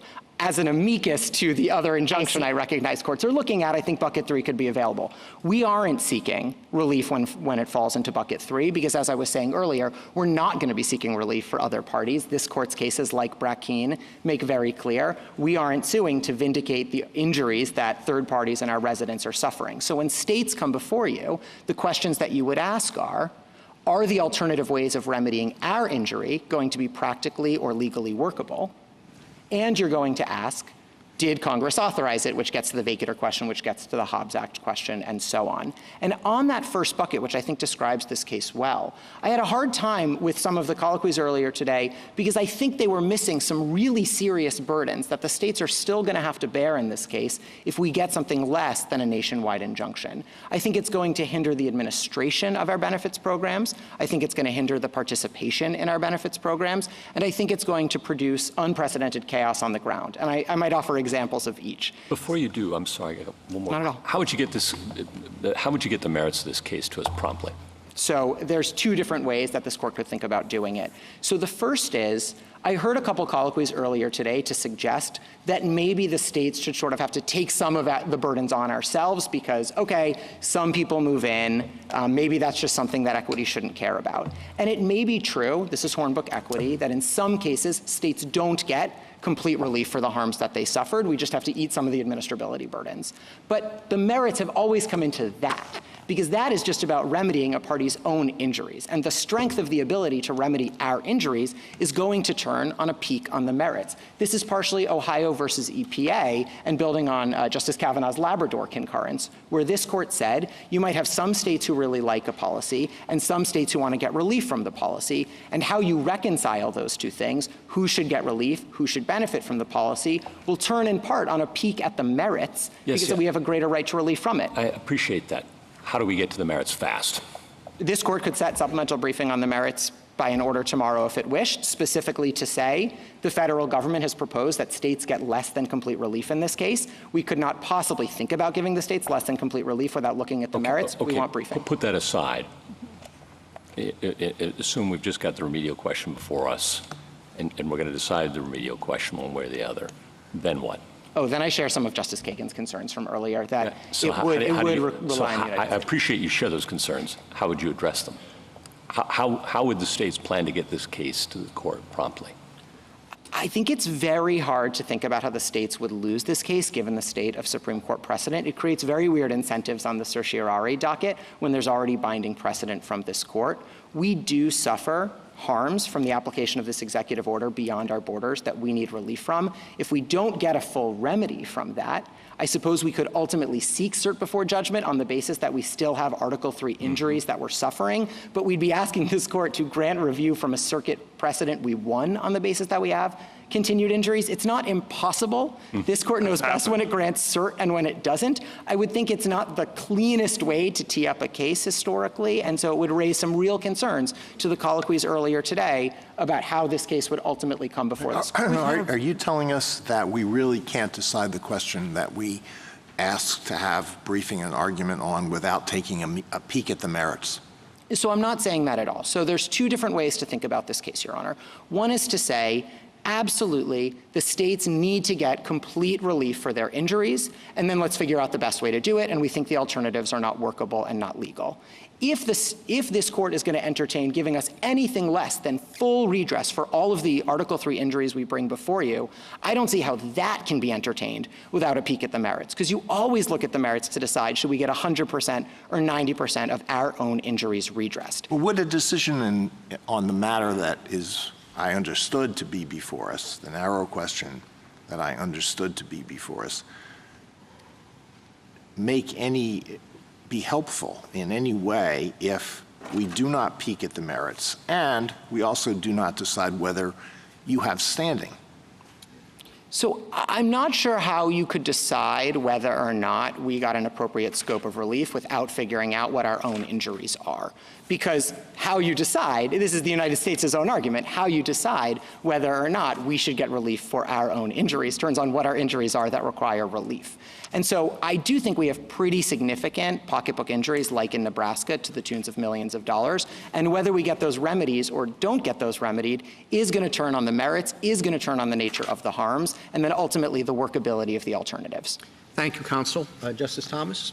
Justice Alito? Well, General Sauer began by outlining problems that he sees being created by universal injunctions. And he said that the issue was a non-ideological issue and a non-partisan issue. Do you agree with that? I do think presidents of both parties have objected to nationwide injunctions. I agree. So what do you say about the practical problem? So let's put out of our minds the merits of this and just look at the abstract question of universal injunctions. What is your response to what some people think is the practical problem? And the practical problem is that there are 680 district court judges, and they are dedicated and they are scholarly, and I'm not impugning their motives in any way, but sometimes they're wrong. And all Article 3 judges are vulnerable to an occupational disease, which is the disease of thinking that I am right and I can do whatever I want. Now, on a multi-member appellate court, that is restrained by one's colleagues. But the trial judge sitting in the trial judge's courtroom is the monarch of that realm, and there are situations in which trial judges, the president does something. It could be President Trump, it could be President Biden, it could be President Obama. The trial judge says this is unlawful, and I'm going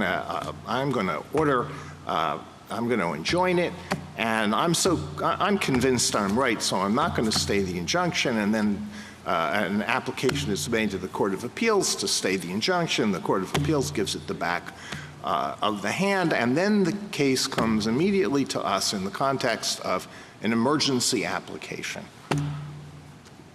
And some of us have said, well, we don't think we should do anything in those situations unless it is indisputably clear that the court below was wrong. So what do you say to that practical problem? So we're mindful of the practical problems. I will say the states have had a through line as well across administrations. We have never believed, even as nationwide injunctions restrained policies that we favored, that they were categorically off the table. We've always taken the position that they are sometimes available in narrow circumstances, whether we like the policy or don't like the policy. And so you might have some cases where the nature of the harm, this is the DACA example from my friend on the other side, where the nature of the harm which was Texas saying it had to give benefits to residents in the state, is actually entirely remedied by a nationwide, state-only injunction that applies just to Texas, because that might incentivize individuals to leave Texas, and then Texas doesn't have to give them benefits anymore. So you might have a case like that. But sometimes you are going to have cases where it is impossible to remedy the state's own injuries, and the alternatives are not practically or legally workable. And that describes this case perfectly. And so I don't think the answer is a bright line that means even in those situations, it's not possible for the states to get relief. In deciding the question that is before us here, do you think we should, never mind, I withdraw that. I have no further questions. Justice Sotomayor? Let's start with an answer you've been trying to give and haven't completed, which are the general suggested there were two ways that your injuries could be remedied. He claimed they were both presented to the court below. I didn't see that, but that's a matter that we could check on. Do you agree with me that they were not presented to the courts below? I do agree with you. So I want to be very clear, because I think there's some confusion across the briefing here. Right. We agree, and I don't think the First Circuit disagreed. They objected to the nationwide injunction in the district court, and we attached the briefing and we attached the transcript. What they didn't do is provide some of the alternatives they've pressed in 2 sentences in their emergency application. Okay. Yes, they did not. So now go through why you question whether there are 2 suggestions now that they've only raised before us are inadequate to remedy all of your harms. Yeah, because complete relief, he says that there is situations in which you grant relief that will benefit third parties. Why is your relief necessary to give you complete relief, even though it benefits these parents in other jurisdictions? So I don't think there's any serious dispute that if you limit the relief to babies born in New Jersey, we won't get complete relief, because 42 U.S.C. 1396A, the Medicaid statute, requires us, the states, to do the citizenship verification. So it's not true that they can simply handle it all for themselves. Federal law requires us to undertake those responsibilities. And we have, in New Jersey, 6,000 babies born out of state every year. When they come into the state and they need benefits, the Boyle Declaration from Massachusetts suggests that's going to cover 40% of kids. They come into our state, they need benefits. We have to do citizenship verifications, which is a burden for us. That's for you in New Jersey, but there's, I think, how many states? That's just an example. We have 23 attorneys general in this. 23 exactly right. attorney generals. So 23 states are going to have babies who were born somewhere else without a birth certificate that you're now, if they move into your state, going to have to do checking on. And that comes to the United States' alternative, Justice Sotomayor, which is they say, okay, maybe their citizenship turns on when they enter New Jersey, maybe for some purposes, maybe for all purposes, depending on which sentence you're looking at in the emergency application. And there are 3 problems either way. The first is it will undermine the administration of our benefits program. So individuals will move in. When they were born, they were treated as non-citizens. They didn't get Social Security numbers because they wouldn't have been eligible for the enumeration at birth program in their states. And they're going to arrive and they're going to seek benefits that we administer. But federal law requires that they have Social Security numbers for the administration of those benefits. This is 7 U.S.C. 2025 for SNAP. This is 42 U.S.C. 1320b7 for TANF, for Medicaid, and so on. So they're going to need to have Social Security numbers. They're going to arrive without them, even though they were, under this court's precedents, citizens who should have been in the enumeration at birth program, who should have had Social Security numbers. And it's going to be a burden on us, either in delaying the benefits, training county social service workers, in having to administer benefits without the SSNs on a provisional basis. So that's the administration of the benefits. Let me give an example on participation, which we have responsibility for as well. These are babies who were told that their families were told that the babies are undocumented, they aren't citizens, they're not eligible for these federal programs when they were born. They come into our states, they think they're now ineligible, they don't realize their child is a citizen entitled to these federal benefits. And so what will happen is we bear the responsibility, putting in our own state Medicaid plans, of getting them enrolled. And that's 42 U.S.C. 1367BB. So we're responsible for putting in our plan how we're going to enroll them. We have to incur substantially more costs to get them enrolled in our programs, because they think they're undocumented, they think they're ineligible because of where they were born, even though their citizenship has now turned on when they cross state lines. And then the last point is, we've never in this country's history since the Civil War had your citizenship turn on when you cross state lines, so we don't have answers to these workability questions, not just because it wasn't presented in the district court, not just because it's 2 sentences in an emergency application, but because for over a century, executive practice has been uniformly to the contrary, building on this court's decision in Wong Kim Ark. So we genuinely don't know how this could possibly work on the ground. And although my friend on the other side has complained that they weren't able to give guidance, the states didn't object to guidance. The states have no quarrel with internal steps. And if they want to put out guidance that says, if Wong Kim Ark gets overruled, this is what we would do, that's fine. What they can't do is require us to take any steps or issue guidance that requires everyone to start planning for something that is so patently against this court's own settled precedent. Now, going back to the history question that Justice Thomas started with, you relied on the Bill of Peace. You relied on the tax injunction of the 19th century, and not so far in the 19th century. 1891, just about the time that the 14th Amendment was adopted, okay? At any rate, there are other cases, one of our amici points out to them, the Pierce versus Society of Sisters case, the West Virginia State Board of Education case. Those were earlier than the 1960s. In the Pierce versus Society of Sisters, the court affirmed a universal injunction that wasn't even sought by the parents, correct? That's right. And there, what we said was their states were imposing criminal penalties on parents who sent their children to private school. And just 2 plaintiff schools sued against that penalty. They sought and won an injunction that categorically restrained the state from enforcing the law. That was 1925, correct? That's right. And similarly with West Virginia, saluting the flag by Jehovah's Witnesses. The injunction was universal. So in answer to Justice Gorsuch's point, we've had universal injunctions in some form, correct?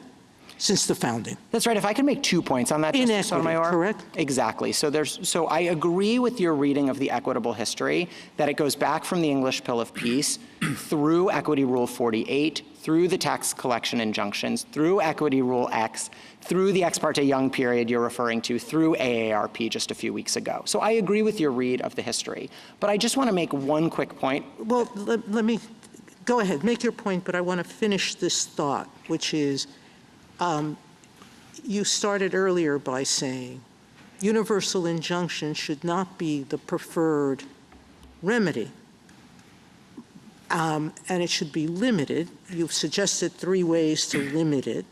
I agree with you, those 3, and yours clearly falls within one, that's your claim. But the point that I think my 2 other colleagues are raising is, how do we ensure district courts are following that? So if I can make a point about the history and then make a point about the guidance. On the history, I understand that the United States at the podium today tries to make the history all about what it calls indivisibility cases, cases where there's just a unitary on-off switch, as it were, and either something happened or it didn't happen, like a redistricting plan needs to be completely redone or a power plan is on or it's off. But if I could give an example that shows it's not quite so limited and it very much requires looking more broadly at what's practically or legally workable on the ground, I would point to apportionment as an example. So say that there's an executive order that says we're just not going to count minors, people under 18, in apportionment anymore. We're only going to count people who are voting age. And the state of New York files a lawsuit, and it wins its lawsuit, and all of its 17 and under-year-olds get counted for apportionment.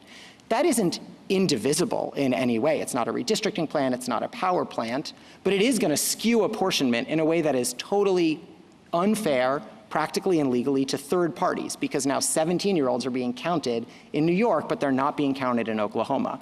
And you would end up messing up apportionment between states for that very reason. And that shows, as just a broader insight, that we've always looked to the harms that third parties will suffer as negative externalities of court orders. And that's our submission here, that to accept what the United States wants as against our injunction and to say that it turns on or off when you cross state lines doesn't just harm the administration of our benefits, doesn't just even harm enrollment in our benefits, also puts chaos on the ground where people's citizenship turns on and off when you cross state lines. If ICE has initiated a removal proceeding when you live in Philly and you move to Camden, I suppose the ICE removal is supposed to turn off at that point, potentially, because your citizenship status has changed. I don't know if you lose it if you move back to Philly, whether you were born in New Jersey or born in Philly, move to Camden and move back. It's a very porous part of the country. I don't know if the ICE removal turns back on when you cross state lines again. And that sort of chaos on the ground, those implementation questions we don't know, are serious third-party harms we've always taken into account. This is North Carolina versus Covington, where courts ask what's workable as an injunction matter, and it's also the winter factors, where factor 3 looks at the balance of the equities between the parties and workability and harm to them, and winter factor 4 looks at public interest and the negative externalities and workability problems we're imposing on others. Justice Kagan? General, you've had a chance to talk about your administrative costs and the workability problems that New Jersey would confront, but how about this magnet problem? I mean, it strikes me as completely obvious that if you have 2 states and they have different rules for citizenship and one benefits babies and the other doesn't, that everybody moves to the state where the more favorable rule exists. But why is it that preventing that harm from happening should count as providing you with complete relief? So I think actually my point is somewhat different. I agree with you that the incentives could potentially factor into the calculus because we're ultimately experiencing some harm we might not otherwise to our benefits programs. But my point is different. Even if you just take normal migration for New Jersey, 6,000 babies born out of state, 8% or 8 million every year traveling across state lines, without worrying about the incentives, we're going to be looking at that problem for how we administer benefits programs. I got that. Are you saying we shouldn't consider? No, I think you can. I think you can, Your Honor, and it's because of the nature of three things together. One is it's the movement, but it's not just the movement. Two is it's the fact that citizenship historically was something you had at birth or didn't have at birth, and so you arrived to our state, in theory, without birthright citizenship because you would have been told when you're born in the hospital what you have or don't. And then the third, and this is really important, is the way that citizenship permeates so much, not just for individuals, but for what states are obligated to do, whether it's citizenship verification eligibility, whether it's enrollment in our own programs. Over and over, you see citizenship in Congress's own laws as the on or off switch for our own administration of benefits, and that's actually sort of unique. So I don't think every time people move between states, you automatically need to have a nationwide injunction. What you need is a demonstration about how that's going to contribute to the state's harm, and then, I think this is really important to colloquies you were having with the United States earlier, a court could, in an appropriate case, say, well, sure, state, you might have to keep some of the harm. We're only going to remedy 90% of your harm because it's too disruptive to everyone else. But I don't think you can do that in a case without looking at the merits, because whether we should get to 100% of our injuries taken care of or 90% of our injuries taken care of will always involve the strength of our merit showing, and I don't see how you could have a stronger merit showing than we have here. 127 years of Supreme Court precedent, over a century of executive practice, and congressional statutes that codified both into law in 1940 and 1952. And given that strength of the merits and the settled precedent, combined with our nature of harm, I don't think this is a close case for why we need national relief to remedy our injuries. Thank you. Justice Gorsuch, Justice Kavanaugh, Justice Barrett. I have a question about the history. So Grupo tells us that we have to look back to 1789 in the High Court of Chancery. So I appreciate that there have been some cases from later, and you were talking about some of those with Justice Sotomayor from the early 20th century, maybe the late 19th century. Can you say, and let's say that I think the Bill of Peace is more like a representational suit that is the forerunner to the class action. What do you think is your very best example of something that would look at the period that Grupo tells us is relevant, that would support something that looks like universal relief? So I do think from 1789, from English equity, I do think the best example is the Bill of Peace, and so I understand if we see it differently, it's a fair point. I will just say quickly on Grupo Mexicano, its own tradition, and this is sort of the analogical reasoning you talked about in Rahimi, it looks at that period, but in other times we've also looked at American tradition to see analogically how we've liquidated that tradition or not. And in American equitable tradition, this is Equity Rule 48, which specifically said non-parties are not bound by certain relief, and even as they may benefit from it. And I take that to be the principal reason my friend on the other side thinks that bills of peace look much more like class actions than they ultimately look like universal injunctions. And Equity Rule 48 was to the contrary. Tax collection injunctions in American history were to the contrary. So I just have a hard time with that reading, even though I agree with you that you would be starting in the founding trying to do analogical reasoning based on what Grupo Mexicano says, but using American equity to answer some of the unresolved ambiguities. I completely agree with you. You need some analogical reasoning, and I don't think that Grupo completely rules that out.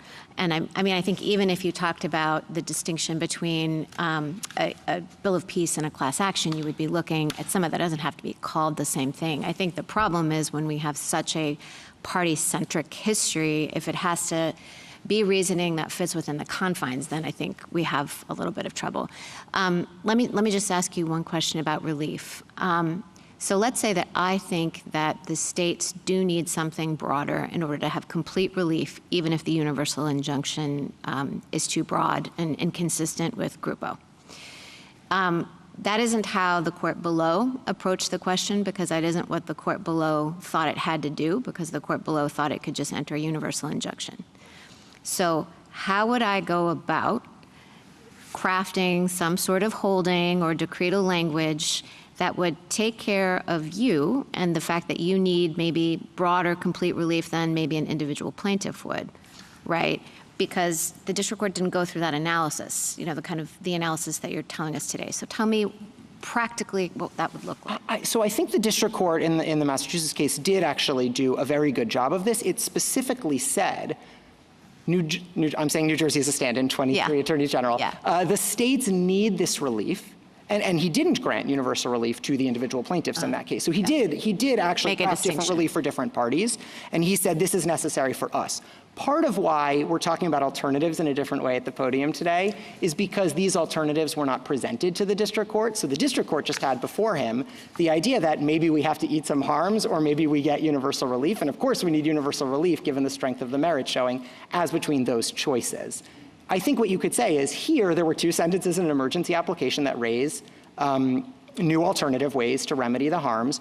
Those sorts of things need to be raised to the district court, and when they are raised to district courts in appropriate cases, when states file suit, courts should ask first, are those alternatives going to be practically or legally workable for the plaintiffs and for third parties? I agree to Justice Gorsuch's point. If the federal government wants to take on its own burdens, it can do so, but it can't just say that for third parties. But you're talking about what would happen in the future. I'm talking about what would happen to you now. Oh, so I think if the United States seriously wanted to press these alternative with facts about how they would work and put that before the district court, parties can always put new alternatives in a motion to dissolve an injunction before the district court. That's something that has happened regularly when there's changed circumstances or new alternatives. They're welcome to do that in this case or in any other, but then they're going to have to put forward actual facts about how it's practically or legally workable. I will say on its face, these two sentences don't look practically or legally workable for the reasons I raised, but they'd have to make that showing in the district court in the first instance. Thank you. Justice Jackson? So I guess I'm kind of hung up on the posture in which we find ourselves looking at these issues. Justice Alito, I think, focused on this a little bit, when he says that the district court makes this initial determination, it turns out to be wrong. The remedy, I thought, was to appeal. And I guess, for me, the question is whether and under what circumstances the government keeps on doing the thing that the court has found unlawful while the litigation is proceeding to determine whether or not the government's activity violates the law. We're sort of in an interim posture. Many of your arguments, and I appreciate them, are kind of couched in, the state is going to need complete relief for their injury, and that's true definitely as a final matter. But here we are at the beginning of this litigation. No one has determined whether or not the government's conduct is actually unlawful. We have a district court, several district courts, and now courts of appeals that say it is, and so as an interim matter, we are saying the government has to stop doing it while we litigate the issue of the unlawfulness. To me, that kind of puts the whole thing in a different frame. It's sort of like, why isn't the question in this posture, in this circumstance, can the government or has the government shown that it is going to suffer some sort of harm from being made to completely stop this activity while we're litigating the lawfulness of the conduct? I don't understand. And then you say, yes, we're going to suffer harm. This is the balance of the equities that are, part of the PI and the stay showing. But I just don't understand why that's not the focus here. And I don't know what and I apologize because I didn't get a chance to ask Mr. Sauer this, and maybe he can address this on his rebuttal. But, what problem is the government facing as a harm matter from being completely told it has to stop doing this while we, the court system, determine whether or not its conduct is lawful? So we included this in our application. We do think this case is quite unique in that I do think it's hard for the government to show in this particular case that it needs to be able to act contrary to this court's settled precedent. That's obviously come up in a couple of questions today. It's something, if I realize the elephant in the room, I've often been asked to assume that the merits are put to the side, and I'm fine assuming that for those questions. But to your point, you're not wrong. It is quite striking, obviously, that it's not just that district courts are saying, this looks like it might be unlawful. They're saying Wong Kim Ark settled this exact issue 127 years ago. This court has reaffirmed it since. Over a century of executive practice is built on that, and Congress has codified that directly into law. So I do think it's a particularly unusual case for the government to be saying that it has been quite so harmed and needs this kind of relief. But at the end of the day, I'm happy to join issue on when relief may or may not be appropriate, and I just think we're clearly on the positive side. But you're saying that at least in some circumstances, from your perspective, in order to even decide whether or not you are entitled to an interim complete injunction, the court's now going to have to peek at the merits while the merits are being litigated. I think the court always has to peek at the merits in deciding whether the party itself should be getting relief from its harms, including complete relief, as even the United States accepts. So those are all four of the winter factors. You have to figure out what the irreparable harm is that you're trying to deal with. You have to figure out if we have a sufficient merits showing in order to eliminate that irreparable harm. And depending on the strength of the merits showing, you're also looking at winter's factors 3 and 4. So this court has given 4 winter factors that I think are quite useful in most cases. I took my friends on the other side to be saying, well, beyond the winter factors, there's this bright line rule from Article 3 or the history of equity that just says it can never get to this point. I obviously disagree a bit with them on the reading of that history, but I just think it has no bearing on the case that the states bring to this court here. Thank you. Thank you, counsel.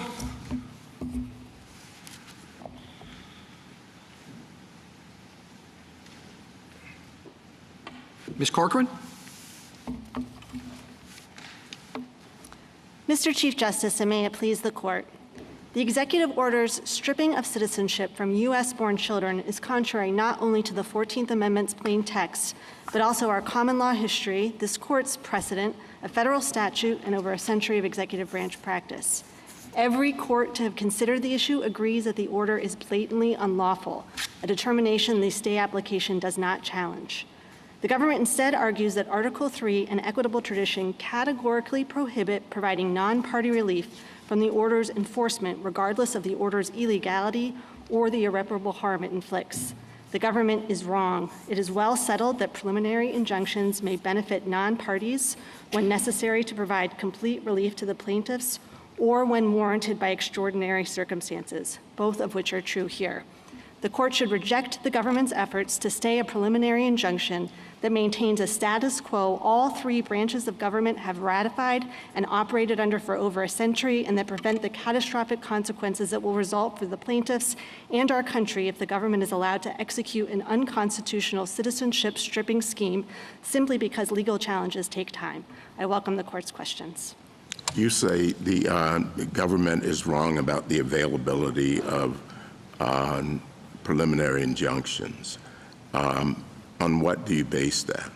So I think that the 2 reasons I identified, one, it is well settled, and I understood General Sauer to agree today that universal injunctive relief is appropriate when necessary to provide complete relief to the plaintiffs. That is the case here, and I'm happy to talk about that. But I also, this court has long recognized the availability of universal injunctive relief in extraordinary circumstances where it's justified. I think I would focus particularly on the public interest and equities prongs of the winter test. And I'm happy to talk about that as well. But I think those are the 2 reasons the government. Do you think that if, even if one considers the history not to support you, that the pragmatic considerations and the policy considerations should override that?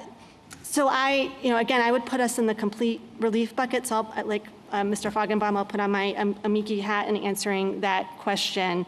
I understand General Sauer's proposal to be that we channel all of this through Rule 23. I think that is a historical one. It's inconsistent with the Rules Committee's understanding of the rules. Both, if you look at Rule 23, Rule 65, and Rule 71 together, they establish that Rule 23 is not the channeling mechanism that the government's suggesting. I'll start with Rule 71 because it's responsive, Justice DeBarrett, to your question earlier about whether non-parties can enforce orders. Rule 71 explicitly contemplates that and says if a non-party receives relief, they are entitled to enforce it. I'd point also to Rule 65, the preliminary injunction rule. In 2017, the Rules Committee considered a proposal from Professor Bray to amend the rule to prohibit relief to non-parties. The committee rejected that proposal because it found that it ran afoul of the Rules Enabling Committee. And then I'd end by pointing to Rule 23 itself, which says nothing about it being a channeling mechanism. In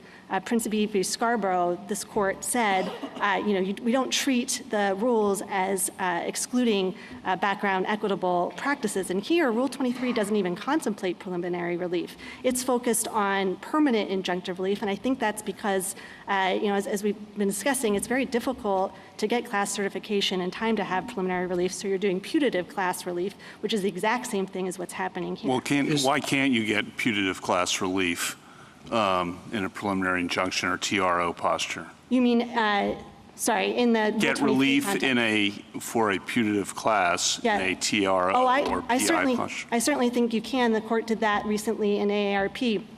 My point is, when the court does that, it's relying on the equitable authority it has to enter that sort of relief, not on the Rule 23 mechanism, because the class isn't binding until after certification, until after final judgment. If that mechanism is available, whether one way or another, doesn't that solve a large part of the problem in a way that complies with the rules, the problems with universal injunctions that have been identified by administrations of both parties? Go through Rule 23 and do what's needed there, and people are bound then, so that's a wrinkle. But why doesn't that just solve the problem? Right, so they're not going to be bound until after you get past class certification. So we're talking I understand that. And for that reason, I would go to Justice Alito's point earlier that all you're doing is taking the non-party injunctions that are happening now outside of Rule 23 and shoving them into Rule 23. It doesn't address the forum selection concerns. It doesn't address the concerns about the emergency docket. It complies with the rules. I mean, that the law, we care about technicalities, and this may all be a technicality, but it seems to me the technicality of Rule 23 and the history of that provides, 23b2 provides a mechanism to do what's needed here in terms of getting relief to people. And if you have PIs available for putative classes, that seems to solve the issue for preliminary relief and the timing issue as well. So B2 provides for permanent injunctive relief. It does not provide for preliminary injunctive relief. Again, Rule 23 does not purport to be the exclusive channeling mechanism. And as I said, the Rules Committee doesn't think it did. So it would be this court kind of projecting its own policy decision to treat Rule 23 that way. And I would come back again to Justice Alito's concerns. That is not actually addressing the court's emergency docket. It's just now we're slapping a label of class certification on it. So I would, and I'll make a second point on that and then say what I think the better way of approaching the problem is, which is I think that General Sauer and I are in agreement that the Venn diagram of cases that are appropriate for class certification and where injunctive relief I think would be appropriate is not coterminous.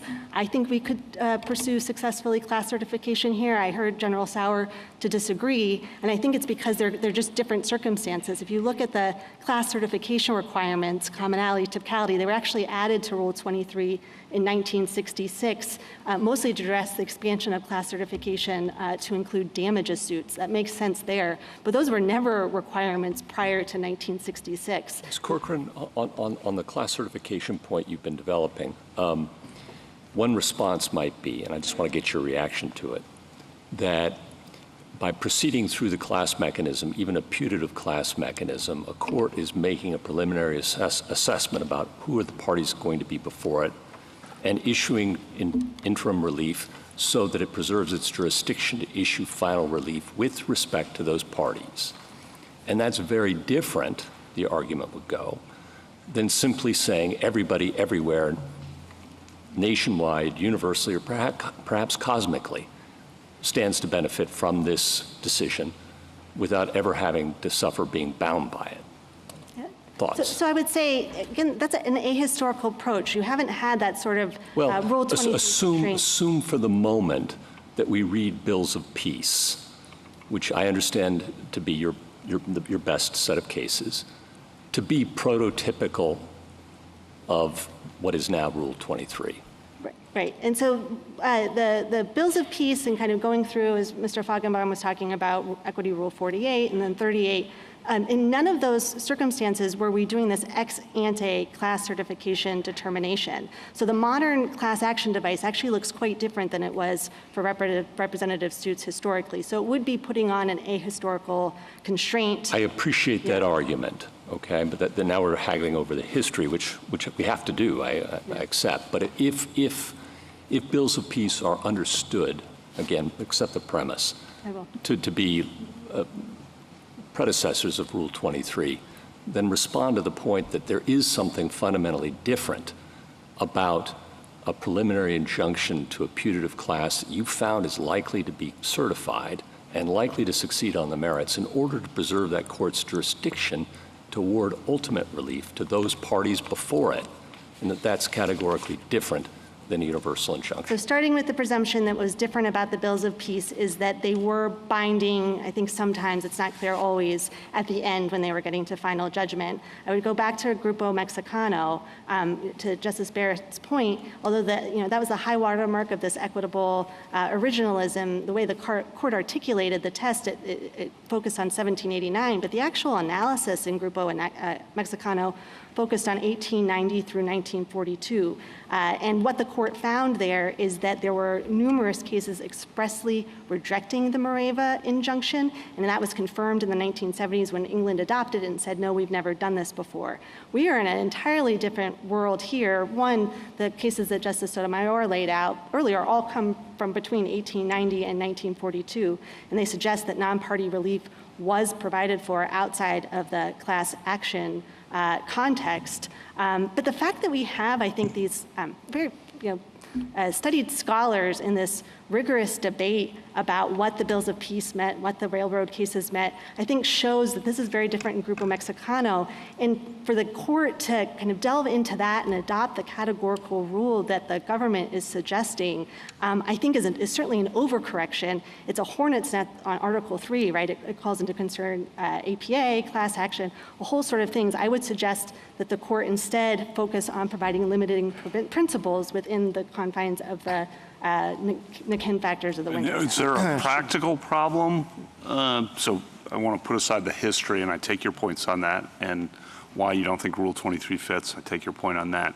But if putative class actions and preliminary relief are an option, what then is the practical problem you see as distinct from the current regime? Well, if General Sauer is right in that there are class certification problems here, then in this particular case, you're going to have thousands of Okay, I think suits. you would be arguing that the class should be certified here. Right, but I'm saying the government is So suggesting more generally, taking it out of this case, if you could, do you see practical problems? Yeah, it would eliminate the associational standing trade cases, the cases brought by the Chamber of Commerce, the NRA, other associations that aren't suitable for class certification. I think also the questions again. What? Can you explain that? Well, they wouldn't. So if we were to seek cert, it would be on behalf of our individual plaintiffs. For the same reason that the government would have difficulty seeking class certification. The state government, I think, associations are not necessarily a good fit for that framework. Again, that's also not solving the court's problem. It's just channeling the problems through a different mechanism. I don't think that can be solved, just to be honest, but that's a separate issue from what the right rule is as to how things transpire in the district courts. Could I perhaps try to solve it in a different way? What I would suggest, we spent some time trying to catalog the cases in which this court has approved universal injunctive relief and the cases in which it's rejected it with the aim of giving the court maybe a suggestion on how it might affirmatively articulate some limiting principles such that you would not be getting the injunctions that the court thinks are inappropriate, but the ones that the court has approved would still be able to proceed. Again, that's not the categorical rule that the government is suggesting. I think roughly what the court has been doing is saying that universal injunctions are appropriate only in facial challenges involving fundamental constitutional rights, where there are real concerns about whether just the legal and practical availability of relief to similarly situated parties who are also going to experience irreparable harm. I think that maybe explains AARP. Most recently, IRAP would fall into that category. Chrysophus, the New York eviction case, would fall in that category.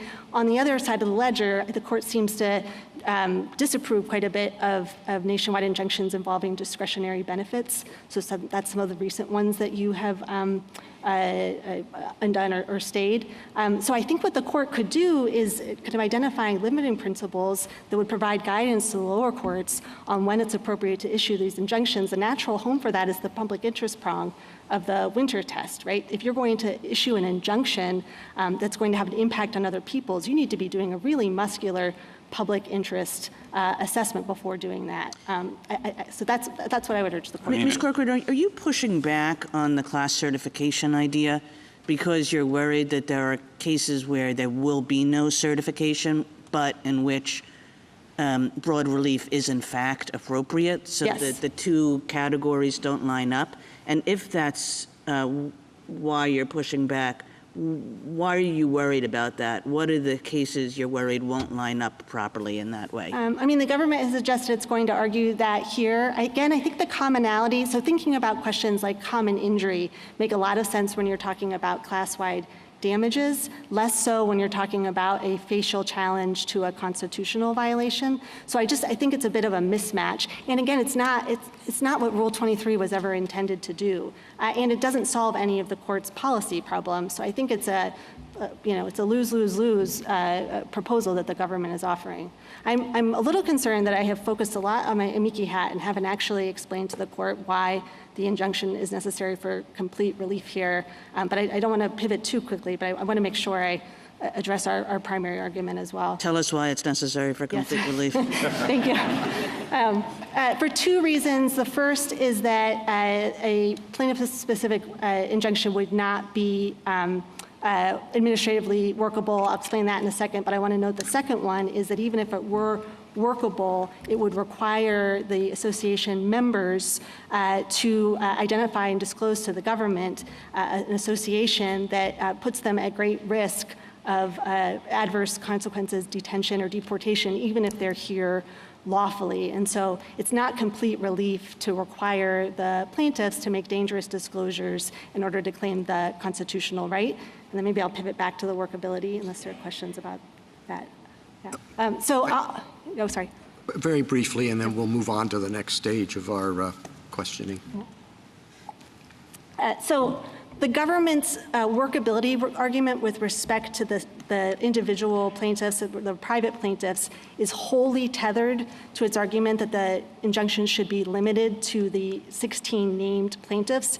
It has offered no argument for how it would administer, how state and local agencies could administer an injunction that was narrowed to the ASAP and CASA members. So I think that's probably the end of the road. Mr. Feigenbaum made the point that they can always go back to the district court and ask for the injunction to be dissolved if they present some sort of workable proposal. They haven't, and I don't think they can.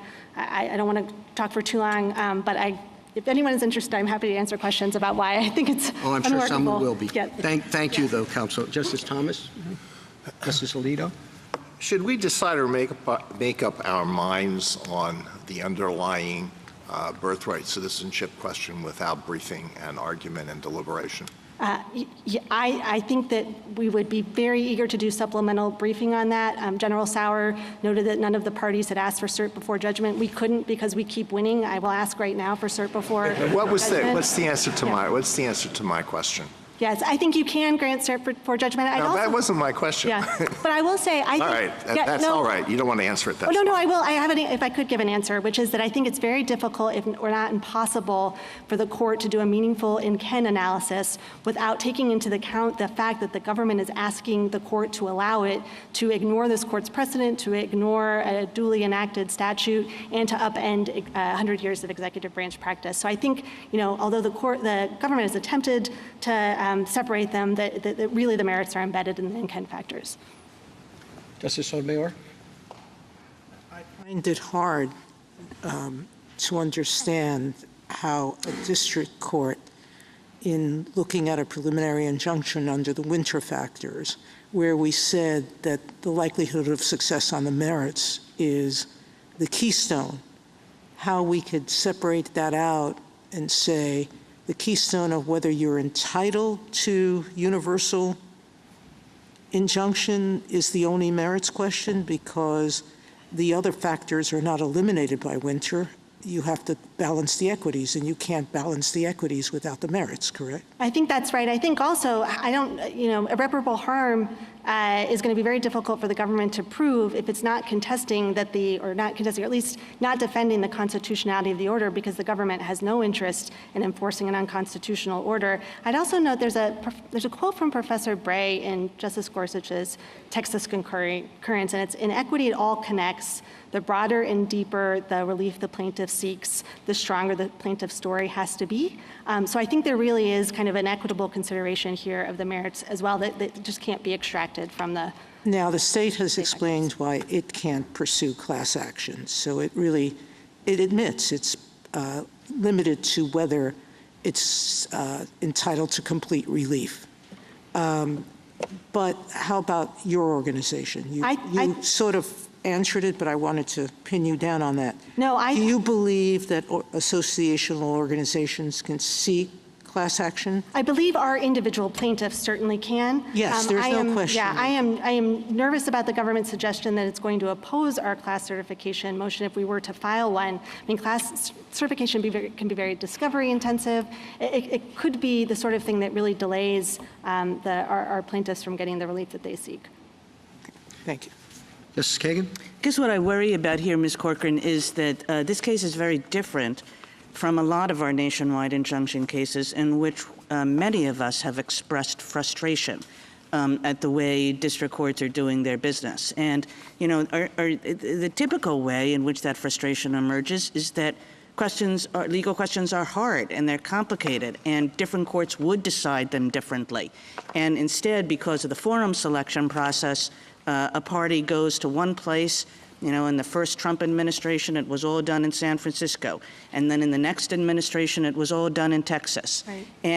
And there is a big problem that is created by that mechanism, and that leads to the questions to you and to General Feigenbaum, which is like, your third buckets, which are, if it's like super important, or if it's quintessentially national, or whatever the way, is not going to solve our problem for that set of cases, which is not this case. This case, what's problematic about it is that the courts keep deciding the same way, and nobody really thinks that the lower courts are going to do anything different. Right. And for that reason, it does present the catch me if you can problem that Justice Jackson said, and the problem of how are we ever going to get a case here. But our general case is not like that, and I just want you to sort of comment on that. Yeah, I'd say first that the government's proposal of channeling through Rule 23 does nothing to solve anything you just described. I think the limiting principles that I was proposing, which again was just me trying to reflect back to the court, kind of the through lines that it's been identifying, are sufficiently concrete that if this court were to articulate them, it would cut back on the number of universal injunctions. Is it a facial challenge? Does it involve a fundamental constitutional right? Right. Those are concrete questions. And then I would point to Justice Kavanaugh's Poe concurrence. I think vertical stare decisis is going to be important here. When courts enter these sorts of injunctions, they are immediately appealable to the courts of appeal. So if there are any district courts that are kind of getting over their skis on these, it's correctable by the courts of appeals. Justice Gorsuch, Justice Kavanaugh. Some of your concerns about this court being involved, because I'm not sure I really understand that. When a president or an administration enacts some major new rule, the question ultimately, and it's legally challenged, ultimately it'll be a year or two from now, it'll get here and we'll make a final judgment. But the interim status of that rule, as this case illustrates, and many others, vaccine mandate, eviction moratorium, go down the list, they're really important whether they're in effect for that year or two. And I guess I don't know why you should be concerned or we should be concerned about this court playing a role in this. Oh, I don't have concerns about that. I was responding to General Sauer's point that this has become pathological in the number of universal injunctions that are making its way onto the court's emergency docket. Just because there are more significant executive actions over the last 3 decades. I certainly agree with that, and that are at the Loper Bright and our West Virginia versus EPA are arguably some part of that story as well. I agree completely, and to answer the question you asked General Sauer earlier about why have we seen this proliferation of these universal injunctions, I think it's directly, I would say first that the government, I think, pretty dramatically overstates them. It's double counting TROs and PIs in the same case, but if you look at the number of executive actions in the first 6 weeks of this administration, it's more than any other president issued in a year dating back to 1951 during the Korean War. But I don't want to sing, I mean, it's, it's going back. It's bipartisan phenomenon, completely bipartisan and completely, in my view, well-intentioned because presidents want to get things done. Right, and I get that. I agree with that. I think it's directly correlated to the number of unilateral executive actions we've seen over the last few years. Administrations. Justice Barrett? Ms. Corcoran, I just have one question. You said that you're in bucket 1, so you felt like you were playing kind of the amici role. I understand why you might think you're in bucket 1 for the associational point. Do you think you're in bucket 1 for individual plaintiffs? So I don't know that I would extract them because the well, named plaintiff. Like, let's imagine you had individual plaintiffs that are named members of the association. So I guess what I'm saying is let's take the association outside of it and let's just say that we're talking about individual plaintiffs. So would you put that in bucket 1? So there I would go to the second injury I had identified earlier, which is if you're asking, our individual plaintiffs have pseudonames right now, that would be contemplating a scenario where they would have to identify themselves to the federal government and say, I am an ace, or I'm the plaintiff in this case, at which point they are immediately vulnerable to deportation, even again if they're here lawfully. We've seen the government removing visa holders and asylum seekers. Justice Jackson? So I think I understand your arguments. There's just one little piece of it that is confusing to me, and I hope you can clarify. So if we view the relief in this case and others like it to be a judgment ordering the defendant not to do something that the court has found to be likely, because we're in the interim stage, unlawful, are non-parties in that situation actually getting relief, or are they just incidental beneficiaries of an order requiring the government not to do this harmful thing? I thought it was the latter. And that just, the government is told by the court, don't do X. And of course, anybody who would have been harmed by the government doing X is benefited by that. But they're not really, I thought, getting relief. But here's where I get confused, because I thought they're not getting relief because they can't come into court independently and seek a contempt ruling if the government continues to do the thing. They weren't parties. They don't have the judgment. That's what differentiates them from, say, the class action people or the plaintiff people.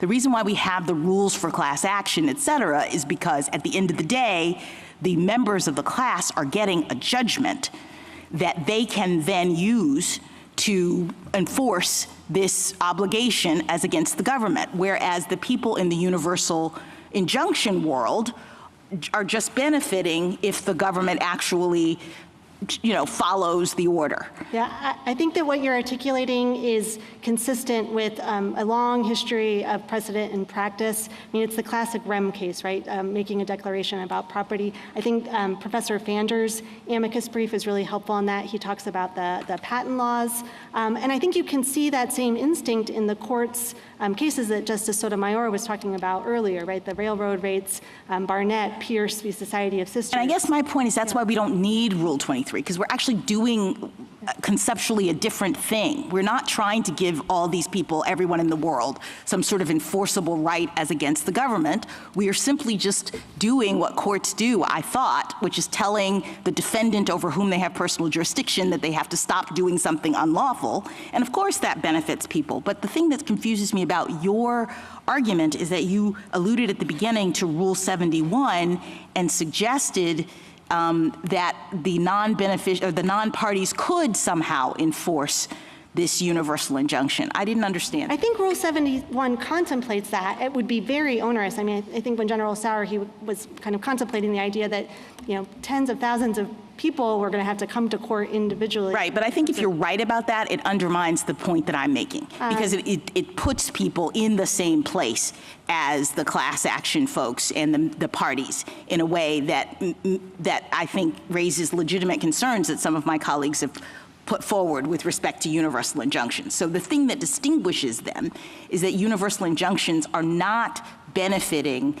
or giving relief to non-parties in any meaningful sense, is my theory. I think both have always been true, and maybe they're in tension with each other, but Rule 71's originated in Equity Rule X, which was enacted was put in place in 1842, which had this same idea of, quite apart from representative suits, non-parties enforcing orders that provided them with relief, although maybe this, as I'm talking, I think maybe I'm talking about under Rule 71, orders that provide relief. But let me just You're talking about this. injunctions. Yes, right. what I'm asking you Those is, are different things. in this very case, if we have a series of of plaintiffs, of actually named people, and they get an injunction, as the government says, against if they get a universal injunction, of what they call a universal injunction, the government cannot enforce this executive order.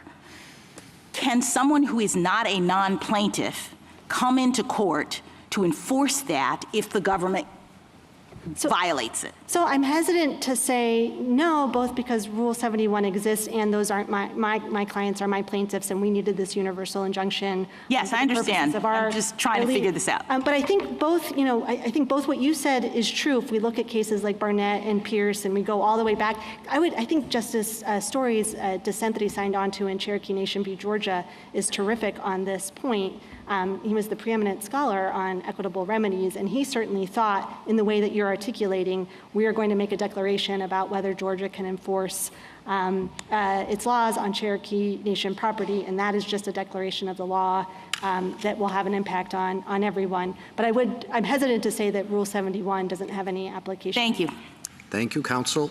Rebuttal, General Sauer. Thank you, Mr. Chief Justice. The original meaning of the Citizenship Clause extended citizenship to the children of former slaves, not to people who are unlawfully or temporarily present in the United States. The merits arguments we are presenting to the lower courts are compelling. We cite, for example, a host of 19th century authorities that point out that domicile was the touchstone of non-citizens being treated as, having their offspring treated as citizens in that context. That is consistent with Wong Kim Ark, as well as with the slaughterhouse cases in Elk against Wilkins, and the suggestion that our position on the merits is weak is profoundly mistaken. And that kind of snap judgment on the merits that was presented in the lower courts is exactly the problem with the issue of racing to issue these nationwide injunctions. The Chief Justice correctly pointed out that this court, if it wishes to address the merits expeditiously, has many tools to do so. Cert before judgment is one possible tool. There are also others. But this court should also address the scope of remedy, the remedial question that's presented in the application. That is an extremely urgent question. And one of the reasons it's an extremely urgent question is the limiting principles that my friends on the other side have been offering have all proven to be completely ineffective to slowing the essentially flood or cascade of universal injunctions that we see in these cases. The states here have a unique issue that hasn't come up yet, but for the reasons we state in our application, they lack third-party standing very clearly under cases like Murphy and Hayland and Katzenbach and Kowalski.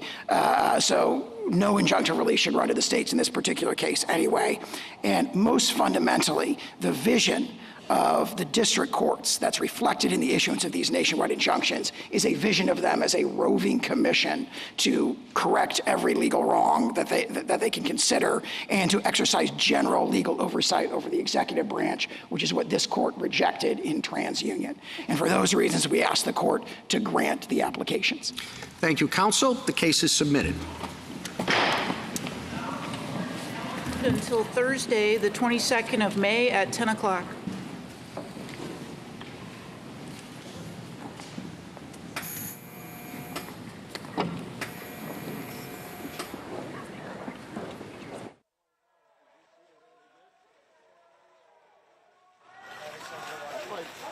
the movement guy, the last couple of drafts, I want to give up on it. Like, I like the Guardians of the Galaxy.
Hey, what'd you have for breakfast, man?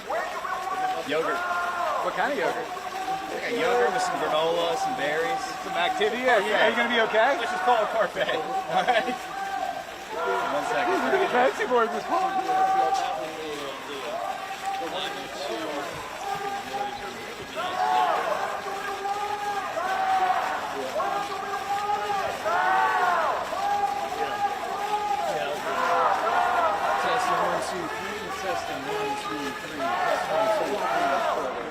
Cool.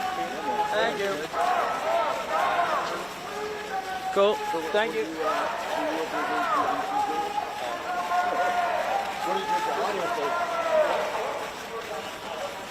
That's awesome. That's really cool. Because I do some other people over there.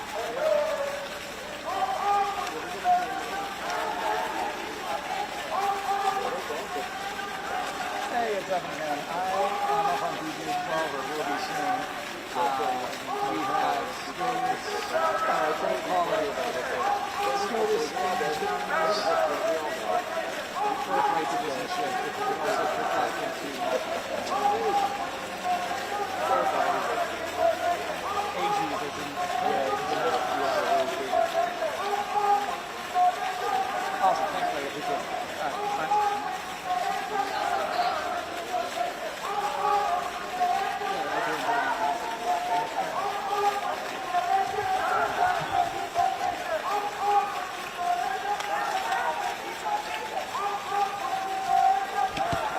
Got them on the way? Yeah, they're good producers.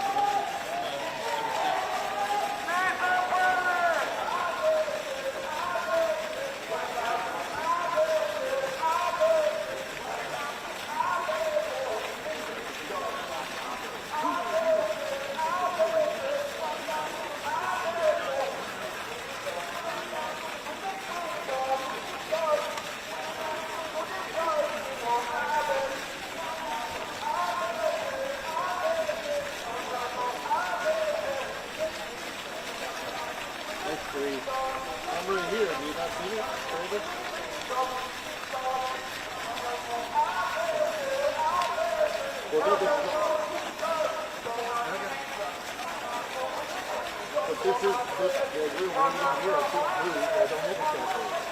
All I have is this over here, I can't move. This is the thought I have.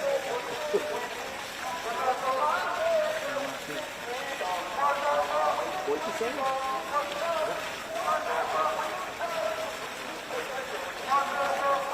Oh, so I thought I was supposed to be.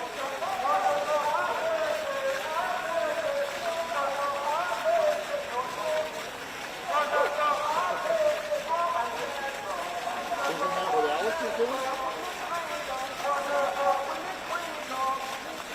Isn't that what Alex is doing?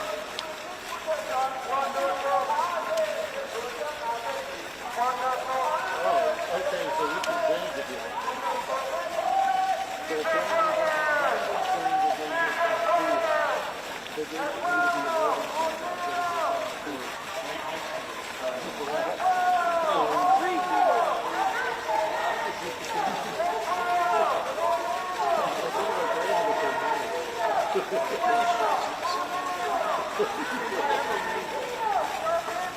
okay, I'm gonna go get a few over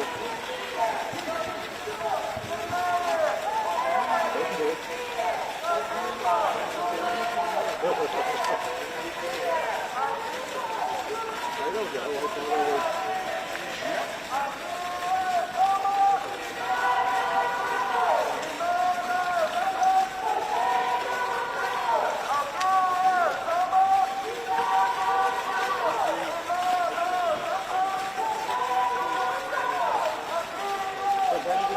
Move down to get the shot.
morning, everyone. I think what you heard inside is what us and our colleagues across the country have been saying now since day one of this administration. 157 years ago, we came together as a nation post-Civil War and said never again are we going to debate whether babies born on American soil are entitled to the rights and privileges of American citizenship. And contrary to what the United States is saying, citizenship doesn't turn on or turn off when you cross state lines. Babies born in Philadelphia are subject to the same rights and privileges as babies born in New Jersey.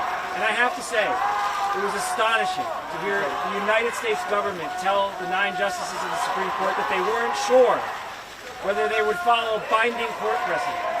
They weren't sure if they could concede that basic fact that is the underpinning of the rule of law in this nation. This case is about birthright citizenship, but it's about whether the rule of law and the constraints on the executive, and as Justice Jackson said, whether the president can act like a king. The answer I think the court is going to say is no, he cannot. I'm proud to join my colleagues. I'm very proud of our Solicitor General, Jeremy Feigenbaum, for the work he did inside, and I look forward to the court's opinion in this case. So I'll turn it over to Attorney General Nick Brown from the state of Washington. Good afternoon, and thank you, A.G. Plackett. I'm incredibly proud of the team effort that led to this moment today and the work we have moving forward. The unfortunate reality that we are facing now in America is that it is incumbent upon attorney generals to stand up and protect Americans from their president. Because time and time again, this president is acting unlawfully in violation of the Constitution, and we cannot address a more fundamental issue than the one the court is beginning to address today, than what it means to be an American in the United States. And all of the precedent is on the side of the state actors here. Time and time again, the Supreme Court has weighed in on this and affirmed that if you were born in the United States, that you are a citizen. That is backed up by congressional action, that is backed up by the whole weight of legal scholarship on this issue. And we can see how the justices began to dissect the absurdity of the United States position, that you would cross the border of my state in Washington and move to Idaho, and you would lose your citizenship, that you would move from any one state that has participated in litigation and lose your rights and privileges that come with being an American citizen. It's an absurd argument, and we think we saw the justices start to unravel that today. We obviously have important work forward, and I'm really excited about the team effort here. I'd love to turn it over to my colleague, A.G. Campbell from Massachusetts. Thank you, A.G. Brown, and thank you, A.G. Tong, A.G. Plackett, and frankly, I'm really proud to be a part of this team. It is a team of, sadly, only Democratic AGs that are stepping up to protect the rule of law. All of us, I think, would say we're extremely grateful for the thoughtfulness of every justice, frankly, in this hearing. Not only of the presentation by our team, but the questions that are asked. And what they made abundantly clear, I think, and I'm optimistic and hopeful, is that the importance of not only possibly taking a peek at the merits of this case, which we all agree and have firmly stood by, that this is not only unlawful action by the president, but that he does not have the power through an executive order to dismantle the 14th Amendment, and especially birthright citizenship, which has been the law of the land for close to 150 years. What I also appreciated, though, by the posture of these folks and these justices and our team is that they recognize that when one baby is born in one state, that sometimes that baby will leave our respective states and go to another and receive the benefits and privileges in another state. And that it is really important that they look at the decisions of our lower courts, the thoughtfulness of the decisions of our lower courts, and recognize that they do not get this right, that we will be harmed as states, and that it is unpractical that this would be able to work, this unlawful action by the president. But I think what's most important is not just the limited argument today, is that everyone should care about this birthright citizenship issue. It is not just about the access to citizenship and the privileges afforded by citizenship. If they can dismantle the 14th Amendment in our Constitution, they can also dismantle the other rights and privileges afforded our residents. First Amendment, Second Amendment, you name it. So we stood up from day one protecting this, understanding that it was bigger than the birthright citizenship issue, while it's equally, of course, important that we care about it. And lastly, I will say why I'm proud of my colleagues is we recognize that while we do the work to protect the rule of law, we don't take our eyes off the issues that matter the most to the people of this country, which is affordability and economics, and we're addressing those issues too, and I'm really proud of that. So I'm glad and proud to turn it over to A.G. Tom, but most importantly, glad to be a part of this team representing Massachusetts. Thank you. Thank you. William Tong, Attorney General for the state of Connecticut. Really proud to stand as part of this coalition. And I just want to thank New Jersey, Jeremy Feigenbaum, for his incredible work today on behalf of all of us in the Supreme Court. For the last couple of hours, we talked about, we discussed, we debated really important legal questions, constitutional questions. But I just want to refocus on how personal this issue is. And General Brown talked about how this is about the 14th Amendment and the provision of our Constitution, not just a statute, not just a law, the U.S. Constitution that enables and establishes that millions of Americans are Americans, that we're citizens.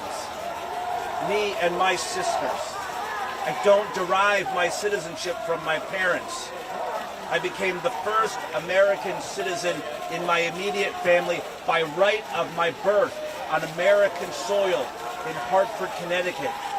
And that is true today about millions upon millions of Americans. Not just babies, not just children, not just people in Washington, New Jersey, Massachusetts that will soon be born and will become, we hope, because of what we did here today, Americans like all of us. But because the 14th Amendment establishes who we are, that this is the soul of our country, and it unlocks all of the possibilities that have enabled our lives, my life, your life, all of our lives to be possible. And so this is a really personal fight, and it's our fight to protect not just the 14th Amendment and immigrant families, but who we are as a country. Let me also just say, in reacting to the argument, Justice Sotomayor raised a really interesting point. How illegal is what the president has done, right, in trying to ban birthright citizenship? How utterly unlawful is it? Well, it's as if another president was elected and the very first day said, you know what? I don't care what the Second Amendment says. Doesn't matter. No American can possess firearms. Can you imagine if another president tried to do that in the very first hours of their new presidency? People would lose their minds. That's how utterly unconstitutional this action is on the merits. And that's why it's so important that we're here and fighting this battle on behalf of the American people today. Thank you. Thank you, General Tong. By the way, I introduced myself. I'm Matt Black, the Attorney General of New Jersey. Happy to take some questions. Attorney General, I have a quick question. Really just a question to the examiner. I understand there's fundamental disagreement today on the 14th Amendment issue, but did you find that there is any semblance whatsoever of some bipartisan agreement about universal injunctions, nationwide injunctions? Because President Biden also had several of his policies stayed by universal injunctions. I'm just curious if you found that there was any sort of partial agreement on that there needs to be something done with universal injunctions at the local level. Well, look, we've been consistent as states on this, I think, and you heard Solicitor General Feigenbaum say this. We have said for years that universal injunctions should be held to limited circumstances. But clearly those limited circumstances include a case where the president, with a Sharpie, rewrites the 14th Amendment and says overnight, in his first day in office, that the interpretation of the 14th Amendment, the plain text of it that has been in place for 157 years, that the Supreme Court has said the meaning of for 127 years, that the executive branch has adhered to for well over a century, is somehow different.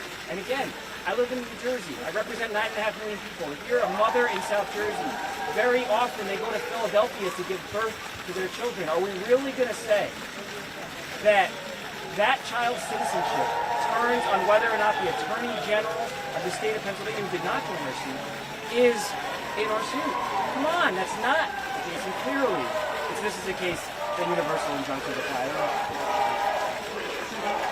Part of the communications argument in this case was, that instead of universal injunctions, that you could cover into class certification, and even if that might take some time, if you run through those steps, legalistic steps, stuff like that. What if you see any irony in the Trump administration kind of making an argument like that about how kind of the class needs to be followed, no matter how much time it takes? Well, there's a certain irony in saying we have to adhere to legal principles when they've utterly disregarded them. But come on up, Jeremy. But let's be clear, and they couldn't even conceive the following. A justice asked the United States if, in fact, a circuit court said what you were doing was illegal, would you follow? If the Supreme Court says what you were doing, would you follow? He didn't say yes. Didn't say yes. So put aside their legalistic arguments of how they think somehow years from now people might be able to get relief. People are citizens when they're born here today. They're entitled to that relief today. States are harmed today if we do not get this relief. That's the point I'm making. Yeah. I just want to add, I think, in addition to those arguments, I really appreciated Justice Jackson's frame as well. She brought in an additional element, an additional argument that's equally important, which suggested, frankly, that if one court, or one of the lower courts, gave relief to only the named plaintiffs, and said that the conduct of this administration in the context of birthright citizenship is unlawful, to stop doing that conduct, that relief is granted to those named plaintiffs, and others are just sort of indirect beneficiaries possibly. But that frame is a powerful one, because I think at the end of the day, she gets at not only obviously maybe not the other arguments that were made in the case, but there's this idea that we're just telling the government to stop doing something that is unlawful, and that is benefiting those plaintiffs, and to accept that. That's a powerful argument, and that, I think, alone, if we took her frame, is one that I hope all the other justices will have an additional argument. I just want to underscore what General Plattman said. People are getting hurt right now. That's a really important point. I mean, we can't wait. And this boiled down to Justice Kagan saying, but what if you're dead wrong, and you're obviously wrong? And can we not take action when people are getting hurt? If a baby is born in Washington State, right, in the next hour, or in Connecticut, and they're denied citizenship, we're not there yet, but if they're denied citizenship, then what? Are they stateless? What are their parents supposed to do? Do they go underground?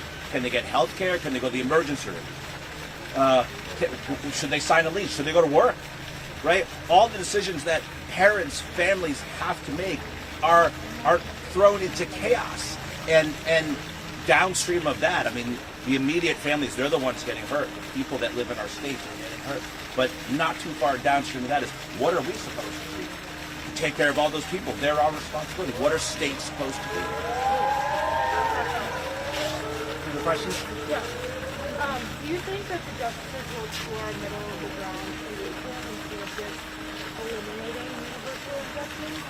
Well, I think you heard a lot of skepticism today to the argument about eliminating universal injunctions. And again, as I said, we've said for years that they should be reserved for limited circumstances, but this is clearly one of the circumstances that it applies to. Any other questions?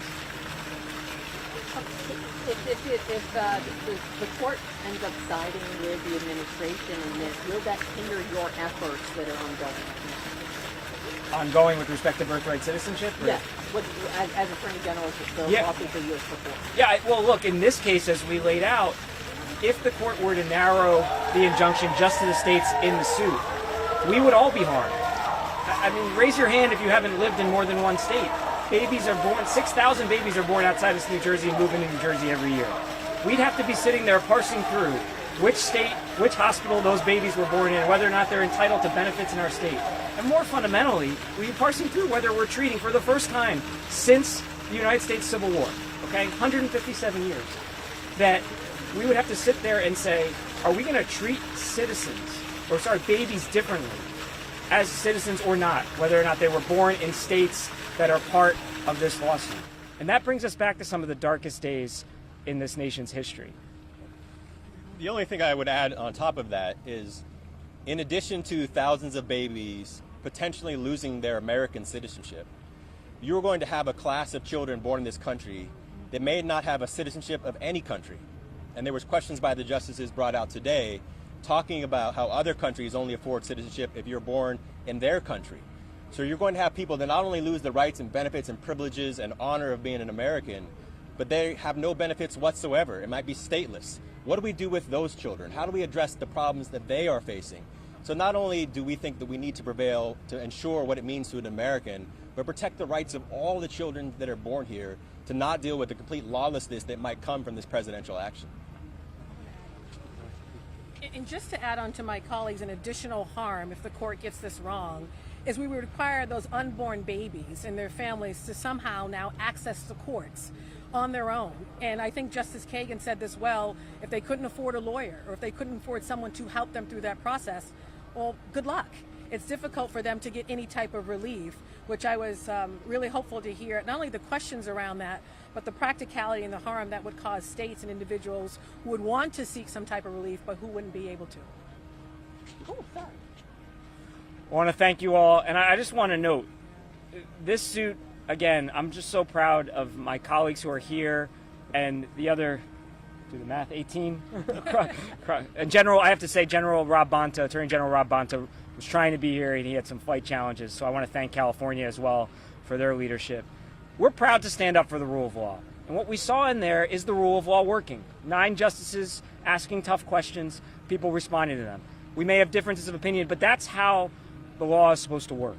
And I hope that this administration, when this decision comes down and when other decisions come down that affect the unlawful actions that they've taken, that we collectively, the reason why you're getting so many injunctions issues because they're violating the law at unprecedented rates. I hope that they stop saber rattling about whether they'll in fact follow those orders and start following the law. That is what this country is based on. The 14th Amendment is a prime example of that. You do not get to rewrite it with a Sharpie. You have to follow the law. Thank you all. Thank you. Thank you.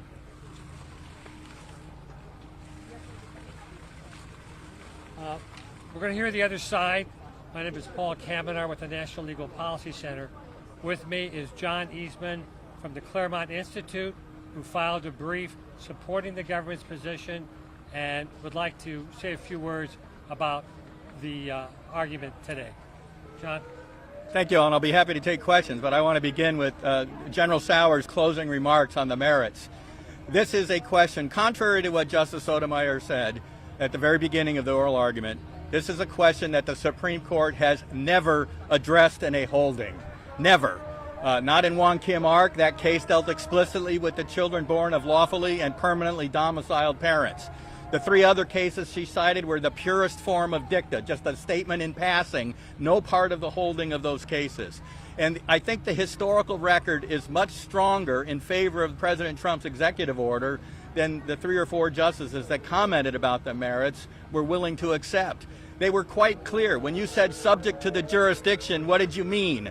Only territorial jurisdiction, subject to our laws, or did you mean something more?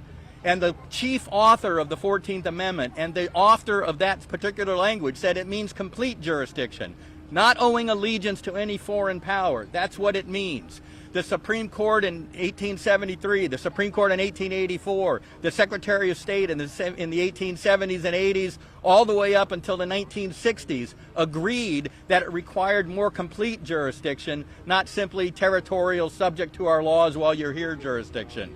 Our passport forms, which require you to prove citizenship all the way up until 1966, required not just you to say where you were born in the United States, but what the status of your parents is when you were born. Were they naturalized citizens or lawful permanent residents, or were they temporary sojourners, temporary visitors?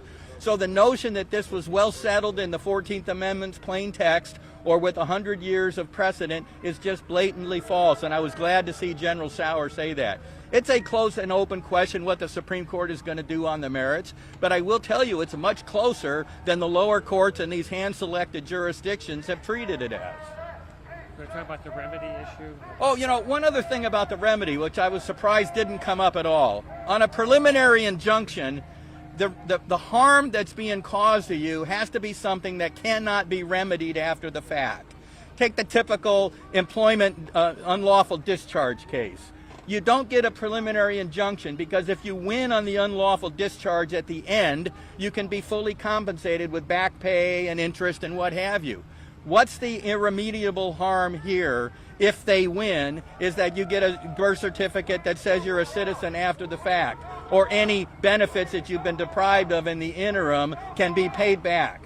That's not irremediable harm, and that's normally a key requirement of injunctive relief, preliminary injunctive relief. I was surprised we didn't see any discussion about that issue at all. Any questions? Yes, the Trump administration in other cases, in certain immigration cases, has argued that it would, that due process, it takes a lot of time to go through the due process, and that there's too many immigrants named at once. In this case, have argued that that there should be more time taken to consider class relief and certain things like that all the steps have been taken. Do you see any contradiction or tension? Well, I don't. Most of the folks that are being deported have already had due process. So take the lead case, the Trenda Orrego guy that was supposedly wrongly deported. That was not true, of course. He had 2 levels of due process. He had a Bureau of Immigration hearing and a BIA appeal that found him deportable, found him unlawfully in the country. And the courts have been very clear. The level of due process you get depends on the circumstances. And the level of due process you get in deportation proceedings is significantly lower than in a criminal proceeding. And so I think they have provided that due process. And here, all we're looking at, what we've got, and I think Justice Kagan's comment at the very end was, I think, very insightful. These nationwide injunctions encourage forum shopping. When Biden or Obama was president, the forum was Texas. Now we see California or Seattle or Boston or D.C. The forum shopping problem, it really undermines consistency in the rule of law. And she seemed concerned about that, even though she was desperately trying to figure out a way to distinguish those cases from this one. But the forum shopping is a problem. And I think what the Department of Justice is asking is, there may be other courts that weigh in on this that come at it from the other side without the presumption that this was blatantly unconstitutional. The Seattle judge said, I haven't even read your briefs or heard your argument. I've already signed the injunctive order because I don't need to. He wasn't even willing to listen to the very significant historical record and prior precedent to the contrary. That's a real problem for the rule of law. And to get a little more percolation on that from the lower courts, I think would be of help to the Supreme Court when they do finally confront the merits. Any other questions? Okay, thank you very much. Thank you all.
Do we know the names from the 2 guys who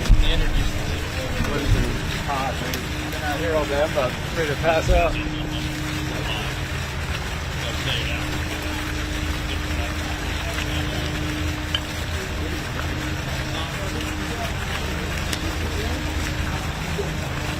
Let me find the name.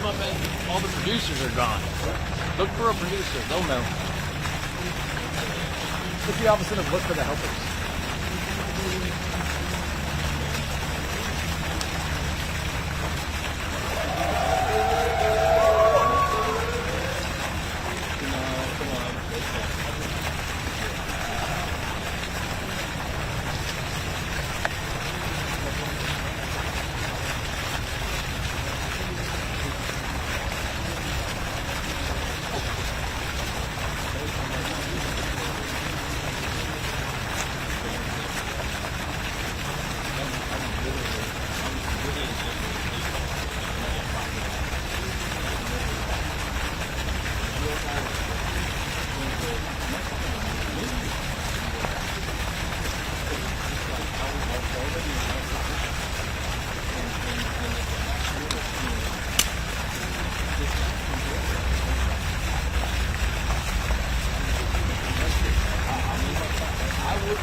No, some of that stuff, if you did that today, they didn't know better.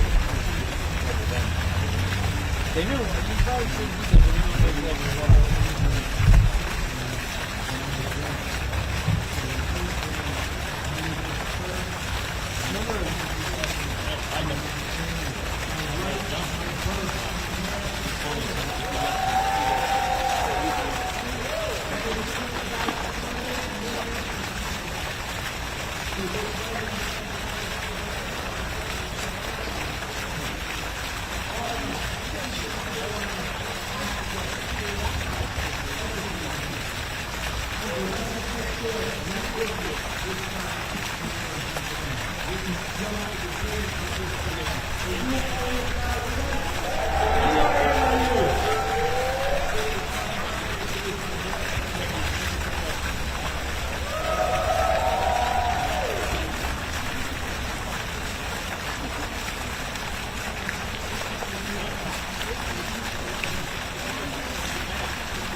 Thank you.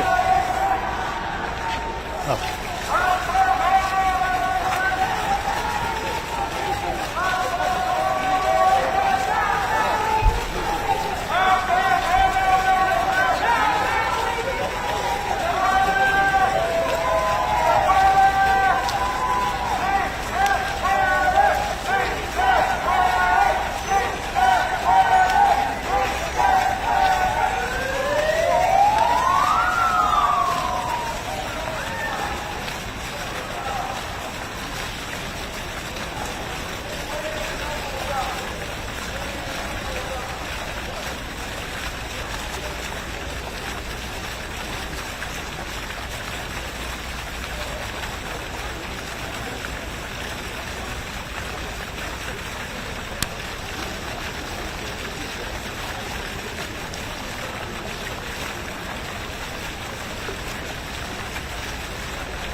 Wasn't too bad. Didn't take very long.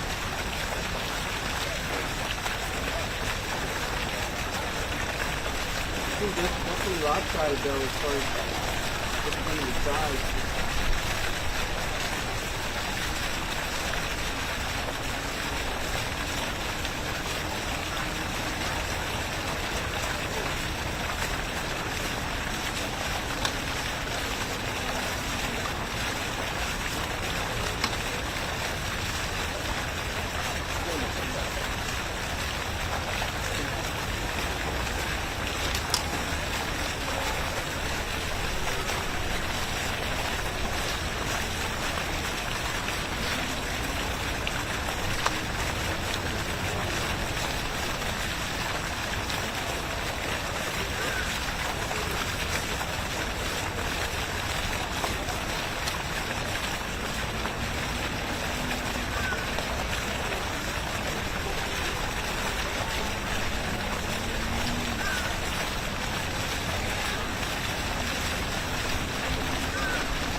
me like that. Please stop.